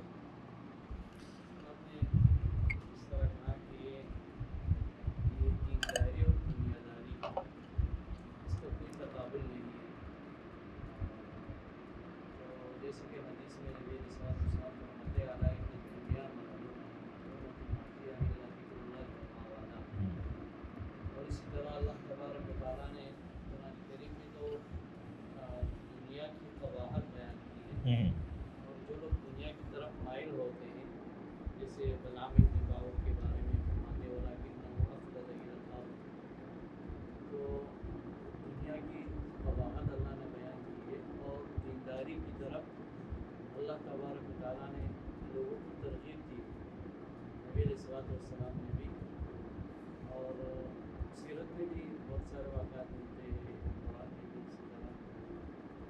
تو یہ تو ایک تو دنیا ایک دنیا داری ہے نا، تو یہ تو دنیا داری اور دینداری جس طرح دیکھیں میں نے جو عرض کیا تھا ایک کہ دین اور دنیا کا تقابل نہیں ہوا۔ دوسری چیز ہم دنیا داری کی تلقین نہیں کر رہے ہیں۔ ایک مسلمان کی زندگی 24 گھنٹے دین ہے، بنیادی کانسیپٹ یہ ہے، ٹھیک ہے۔ مسلمان کوئی بھی علم حاصل کرے اس کے پیچھے مقصد ہوگا، وہ علم حاصل کرنا بھی دین ہے، کوئی بھی ہے، چاہے وہ سوشل میڈیا ہے، چاہے وہ کیا کہتے ہیں کہ وہ فزکس پڑھ رہا ہے، سائنس پڑھ رہا ہے، کچھ بھی پڑھ رہا ہے۔ حضرت قاسم نانوتوی رحمۃ اللہ علیہ، ان کا ایک سبق منطق کا بھی ہوتا تھا، شرح تہذیب غالباً پڑھاتے تھے، یا کون سی کتاب مجھے نام یاد نہیں ہے، تو ان کا قول ہے، وہ فرماتے تھے، اور حدیث بھی پڑھاتے تھے، ان کا قول ہے، وہ فرماتے تھے کہ جس قدر ثواب کی امید میں حدیث سے مبارکہ پڑھاتے وقت رکھتا ہوں، اپنے رب سے اتنے ہی ثواب کی امید میں اس وقت بھی رکھتا ہوں جب میں شرح تہذیب پڑھا رہا ہوں۔ تقابل دیکھیں، رسول اللہ صلی اللہ علیہ وسلم کی زبان اقدس سے نکلے ہوئے الفاظ ہیں حدیث، اور یہاں بھی کیونکہ دونوں برابر ہیں، کہ دونوں کا مقصد ایک ہے، مطلب ثواب، اس لیے وہ کہہ رہے ہیں کہ مجھے امید ہے۔ تو میں یہ جو کہہ رہا ہوں کہ یہ جو مسلمان کے نزدیک کوئی تقسیم نہیں، یہ ساری چیز دین ہی ہے اس کا۔ ہم جو اس کو اگر الگ کر کے دیکھیں گے یہ دنیا ہے یہ دین ہے، تو پھر وہ مسائل پیدا ہوں گے۔ میں یہ نہیں کہہ رہا کہ ہم نے وہ جو چیزیں مذموم ہیں دین میں ہم نے ان کو حاصل کرنا ہے، بلکہ ہم نے تو 24 گھنٹے کی زندگی کو دین بنا کر پیش کرنا ہے۔ بنیادی میرا مقصد یہ تھا کہنے کا، ٹھیک ہے، بنیادی مقصد یہ تھا۔ پھر اس میں علوم میں بھی تقسیم نہیں ہوگی کہ یہ علم وہ ہے، ہاں ایک جو ہے براہ راست وحی کے علوم ہے، اس کا مقابل تو کوئی نہیں ہے، لیکن بس علم تو ڈاکٹری کا علم بھی مسلمان کے لیے تو نافع ہے نا، ٹھیک، اور اس کو حاصل کرنا اتنا ہی اہم ہے جتنا کہ دیگر ہے۔ اگر آپ فرض کر لیں کہ مسلمان معاشرے سے ڈاکٹر ختم ہو جائیں، مسلمان معاشرے کا کیا بنے گا؟ ضروریات میں سے نا، بنیادی معاشرتی ضروریات میں سے تمام علوم ہیں، میرا مقصد یہ تھا کرنے کا، ٹھیک۔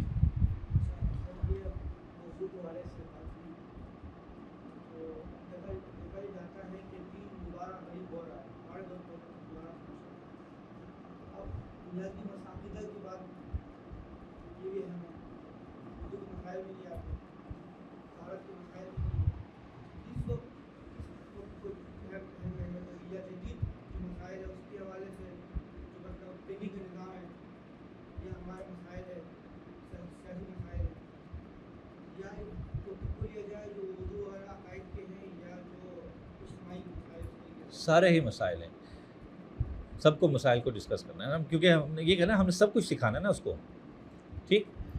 اور دیکھیے سب سے پہلے کوئی شخص، بینکنگ کا مسئلہ تو کم لوگوں کا ہے نا، ٹھیک، سب سے پہلے آپ ان مسائل کو بیان کرنا شروع کریں جن کو وہ لوگ مسئلہ سمجھتے ہیں، ان کے نزدیک یہ مسئلہ ہے، یہ پرابلم ہے، اس کو کیسے حل کریں گے۔ کچھ چیزیں یہ نا جس کو ہم مسئلہ سمجھتے ہیں، کچھ چیزیں یہ ہیں کہ جس کو عوام مسئلہ سمجھتی ہے۔ وہ کہتی ہے کہ ہر وقت طہارت کے مسائل، وضو کے مسائل لے کے بیٹھے ہوئے ہو، ابھی وہاں نہیں پہنچے نا، ٹھیک۔ اس کے نزدیک جو مسئلہ ہے آپ وہاں سے آئیں، اس کے نزدیک کیا مسئلہ ہے؟ اس کے نزدیک مسئلہ ہے بچوں کی پرورش کیسے کرنی ہے، تربیت کیسے کرنی ہے، بچے اسکرین دیکھ رہے ہیں، یہ ہو رہا ہے وہ ہو رہا ہے، بجلی کے بل زیادہ آ رہے ہیں، خرچ زیادہ ہو رہے ہیں، ٹھیک، گھر جھگڑے ہو رہے ہیں، زندگی میں سکون نہیں ہے، رشتے ٹوٹ رہے ہیں، بیگم تانے دیتی ہے، لڑائی ہو رہی ہے، فلاں کام ہو رہا ہے۔ اب خواتین کے مسئلے یہ ہیں کہ ساس نے زندگی حرام کر رکھی ہے، شوہر بات نہیں سنتے وغیرہ، یہ مسائل ہیں نا، ٹھیک۔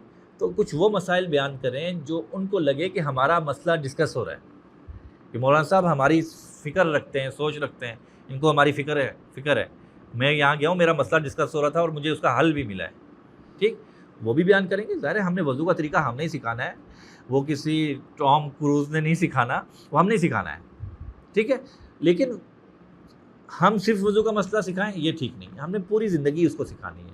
تو موضوعات بدلتے رہنے چاہیے، موضوعات بدلتے رہنے چاہیے. مثال کے طور پہ کبھی موضوع رکھیں، خوش رہنا سیکھیں، بس موضوع پہ رکھیں بات. کیوں ہر وقت یار تم لوگ منہ لٹکائے پھرتے رہتے ہو؟ تھوڑا سا بتائیں ان کو یار کیا کچھ ہمارے پاس ہے، اور خوش ہونے کے مسکرانے کے کیا فائدے ہیں. کبھی مسکراہٹ پہ آپ رکھیں، جمعے کا خطبہ رکھیں، اس سے فائدہ کیا ہوتا ہے مسکراہٹ کا. تو ذرا مسکرائیے، تھوڑا سا مسکرا کے دیکھیں ذرا کیا ہوتا ہے. اب اگر یہی کام آپ مسجد میں کر دیں تو کیا ہے، آپ کہیں یار دیکھو ایک اندر سے فیلنگ آئی نا، ایک مطلب یہ نہیں کہ آپ کے چہرے پہ صرف ایک تاثر آیا. تو یہ سارے ہی موضوع آپ نے رکھنے ہیں، سارے ہی موضوعات رکھنے ہیں. اس میں آپ نے ان کو طہارت کے مسائل بھی سکھانے ہیں، آپ نے ان کو پاکیزگی سکھانی ہے، آپ نے نہ صرف پاکیزگی کے ساتھ آپ ان کو نفاست بھی سکھائیں. آپ ان کو بتائیں گھر صاف کیسے رکھتے ہیں، کیا مسئلہ ہے، برتن کیسے صاف ہوتے ہیں، کچن کیسا ہونا چاہیے، گھر کیسا ہونا چاہیے، بچوں کو صاف کیسے رکھنا ہے.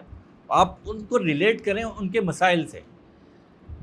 ٹھیک، صرف وضو کا طریقہ طہارت نہیں ہے، آپ ان کو روحانی طہارت بھی بتائیں، بھئی کیا چیز کرنی ہے کیا نہیں کرنی، وہ بھی بتائیں. ٹھیک، ہم نے ان کو عقائد بھی پڑھانے ہیں، ہم نے ان کو عبادات بھی پڑھانی ہے، ہم نے ان کو مسائل بھی پڑھانے ہیں، ہم نے ان کو اخلاق سب کچھ پڑھانا ہے ہم نے. اسی لیے میں نے بات ہی وہاں سے شروع کی تھی کہ ہمارا کام محدود نہیں ہے. ہم اس کو محدود نہ کریں کہ ہم نے دین سکھانا ہے، وہ ہم کیونکہ ہمارا تصور یہ ہو گیا کہ دین تو صرف یہ چیز ہے. نہیں، 24 گھنٹے کی زندگی دین ہے. 24 گھنٹے کی زندگی، کھانا کیسے پکے گا وہ بھی دین ہے. تو آپ کو سب کچھ سکھائیں، اور اس کے لیے پھر ایک مختلف موضوعات کا مطالعہ بھی کرنا پڑے گا. آپ کو سفر کرنا چاہیے، لوگوں سے اٹھنا بیٹھنا چاہیے، انہیں سننا چاہیے، مختلف جو افکار اور نظریات رکھتے ہیں ان سے ملیں. کیونکہ اب الحمدللہ آپ عالم ہو گئے ہیں، تو آپ اسپیشلائز کر رہے ہیں نا. اب انشاءاللہ یہ مسئلہ نہیں ہے کہ آپ وہاں جا کے اس کے ہو جائیں گے. ٹھیک ہے، تو آپ مختلف لوگوں کے افکار اور نظریات سنیں، وہ سوچتے کیا ہیں، کیوں سوچتے ہیں. بہت مرتبہ کسی سے صرف یوں ملا ہے کہ میں اس سے پوچھوں یہ سوچتا کیا ہے، کیوں سوچتا ہے. جب آپ اس طرح سے سفر کریں گے، مختلف لوگوں سے ملیں گے، پھر آپ کو معاشرے کے بارے میں زیادہ نالج بھی ہوگا، اضافہ ہوگا، آپ بہتر طور پر بات کر سکیں گے. تو بہت ضروری ہے، تو یہ چیزیں بھی کریں. ٹھیک ہوگی، مسائل سارے. ٹائم بہت ہے، باتیں تو ختم نہیں ہوتی ہیں. مولوی ہو اور خاموش کر جائے، ایسے کیسے ہو سکتا ہے. لیکن بہت اچھا لگا جی آپ سب سے بات کر کے. ماشاءاللہ آپ لوگوں کے چہرے دیکھ کر، اور اس میں ایک ماشاءاللہ ولولہ اور آنکھوں میں سجے خواب جو ہیں، اللہ تعالیٰ ان کو پورا کرے. جی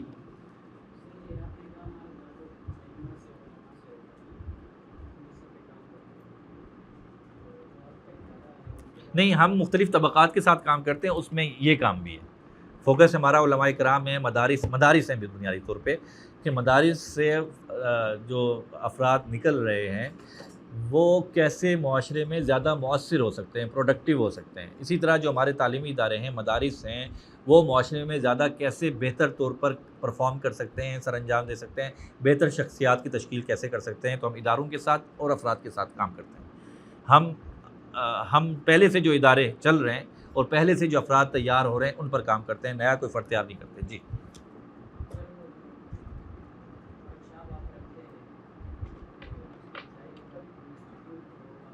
جی ہمارا جو ادارہ ہے اتالیق کے نام سے، اتالیق ٹریننگز کے نام سے، اس کا مرکزی دفتر لاہور میں ہے. لیکن ہمارے پروگرام زیادہ تر اداروں کے ساتھ، اداروں کے اندر ہو رہے ہوتے ہیں، پاکستان بھر میں ہوتے ہیں. تو اسی سلسلے میں میرا بھی یہ کراچی کا سفر ہے، اور سال میں میرے تقریباً 4-5 سفر ہوتے ہیں کراچی کے. یہ اس سال کا پہلا سفر ہے. اب اس سال انشاءاللہ تقریباً 4 سے 5 مرتبہ، تقریباً 1.5 مہینے بعد ایک سفر میرا ہوتا ہے. اسی طرح اور جگہوں کا بھی ہوتا ہے، اور اسی مقصد کے تحت ہوتا ہے. ٹھیک، جزاک اللہ جی. جی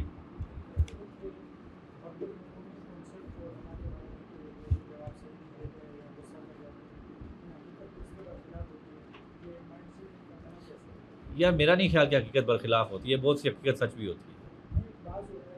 نہیں، بعض نہیں، کافی زیادہ ہوتے ہیں، کافی زیادہ ہوتے ہیں. لوگوں کا ایکسپیرینس ہوا ہوتا ہے، لوگوں کا ایکسپیرینس ہوا ہوتا ہے سر. ہم غصہ کر جاتے ہیں. تو لیکن وہ کانسیپٹ بنا کیوں؟ وہ میں آپ کو وجوہات بتائی نا. فرض کریں کہ وہ مسجد میں داخل ہوتے ہیں اور پوری حیت ہی ایسی ہے کہ بندہ کہتا ہے یار بس دور ہی رہو. ٹھیک نہیں ہوتے. ہمارے ایسے ائمہ ہیں جن سے لوگ گھلتے ملتے ہیں، ان کے مسجد میں داخل ہونے سے پہلے جمعے کے دن پوری مسجد بھر چکی ہوتی ہے. ایسے علماء بھی ہے نا. کیوں ہیں وہاں پہ پبلک کیوں آتی ہے؟ وہاں پہ کوئی ریوڑیاں بڑھ رہی ہوتی ہیں، کوئی وہ کیا کہتے ہیں سوشل میڈیا ویوز دیتے ہیں، کیا دیتے ہیں وہ. بہت سے ایسے ہیں سارے یہ نہیں ہے جو سوشل میڈیا پہ مشہور ہیں وہی ہیں، بے شمار مساجد ہیں جس میں امام کے آنے سے پہلے مسجد بھر چکی ہوتی ہے. کیوں ہوتی ہے؟ ارے ایسی کوئی بات کر رہا ہوگا نا کہ جو دوسرے نہیں کر رہے ہوں گے. ابھی میرا موضوع یہ ہے کہ دیکھیں پبلک میں بہت سے مسائل ہیں، بہت سی چیزیں، لیکن ہم نے تو اپنے جو سائڈ پہ مسائل ہیں ان کو حل کرنا ہے نا. پبلک کے مسائل تو پبلک نے حل کرنے ہیں، ٹھیک ہے، ہم نے اپنے مسائل حل کرنے ہیں جو ہمارے اینڈ پہ وہ نہیں ہونے چاہیے. اس کے باوجود کوئی نہیں آتا. دیکھیں آپ سب کچھ کر لیں پھر بھی ابو جہل ہوگا نا، ٹھیک، لیکن کریں تو صحیح نا. اگر وہی چیز مسنگ ہے اور ہم ڈال دیں کہ وہ سارے ابو جہل ہیں، یہ تو بات نہیں بنے گی. یہ بات ہے، ٹھیک. ایک لاسٹ میرا کوشچن ہے کہ اکثر جو علماء ہیں ان کو یہ مسئلہ درپیش ہوتا ہے کہ ساری چیزیں آپ نے جو بتائی ہے وہ اس سے بہت ساری چیزیں ہماری کلیئر ہوئی ہیں، لیکن اس کے بعد بھی یہ کہ بہت سارے لوگ ادیان باطلہ کی طرف سے یا فرق باطلہ کی طرف سے، جیسے الحاد آج کل بہت زیادہ عام ہے، اور اسی طرح سے غیر مقلدین کا فتنہ یہ کہ عام جو لوگ ہوتے ہیں ان کو بہت زیادہ جو ہے وہ لوگ پریشان کرتے ہیں.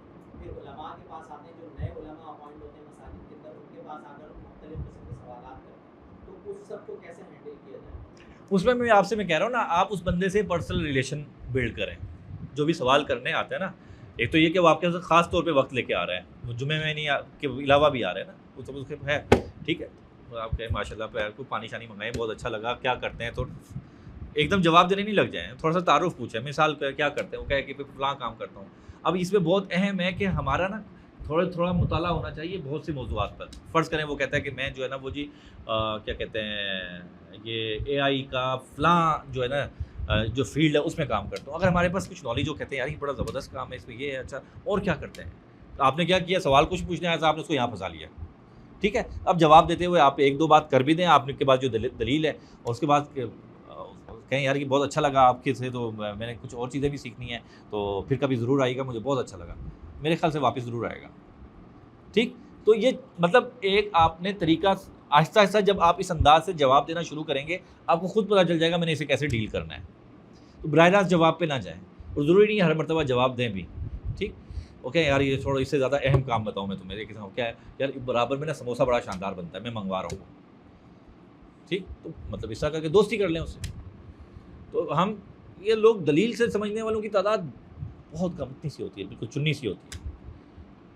تو اس طرح سے تو ہم باقی ہم الحاد پہ نہیں، الحاد کے پھیلنے پہ کام کریں گے، وہ بھی ضروری ہے، سارے کام کریں، لیکن ہر ایک کام کو اس کی ضرورت کے مطابق کرنا ہے، اس کے مطابق، اور وہی کہ اس کو بصیرت کے ساتھ کرنا ہے. آپ جب وہ اس میں حکمت کو کے ساتھ کرنا شروع کریں گے، آپ کو خود ہی طریقے آتے جائیں گے، میں نے اس کو کیسے جواب دینا ہے، کیسے انگیج کرنا ہے، کتنا جواب دینا ہے. ابھی دلیل دینی ہے، بعض ضرورت ہوگی دلیل دینے کی تو میں دلیل دوں گا، لیکن دلیل بھی ایسی دوں گا کہ اس کی فیلڈ سے کچھ میں لے کے آؤں، ٹھیک. اب وہ فیلڈ میں اگر مجھے تھوڑا سا کچھ میں نے مطالعہ کر رکھا ہوگا تو اس کی فیلڈ سے جب میں دلیل دوں گا وہ شاید اس سے زیادہ متاثر ہو جائے، میرے علم سے نہیں. اگر میں اچھا مولانا صاحب کو یہ بھی پتہ ہے، تو اس طرح سے تو ہمارا اپنا تھوڑا سا مطالعہ بھی بڑھانا ہے. وہ کب ہوگا، جب ہم مختلف لوگوں میں اٹھیں بیٹھیں گے، وہ لوگ کیا بات کرتے ہیں، کیسے کرتے ہیں، مختلف موضوعات ہمارے پاس ہونے چاہیے. تو ہم انشاءاللہ کیا کہتے ہیں آئندہ سفر میں کوئی موقع ہوا تو انشاءاللہ حاضر ہوں گے، تو اس پہ تفصیل سے بات کریں گے پھر انشاءاللہ. میں نے ابھی ایک اور جگہ پہنچنا ہے. جزاک اللہ جی، اللہ تعالیٰ آپ سب کو بہت جزائے خیر عطا فرمائے. وآخر دعوانا الحمدللہ رب العالمین.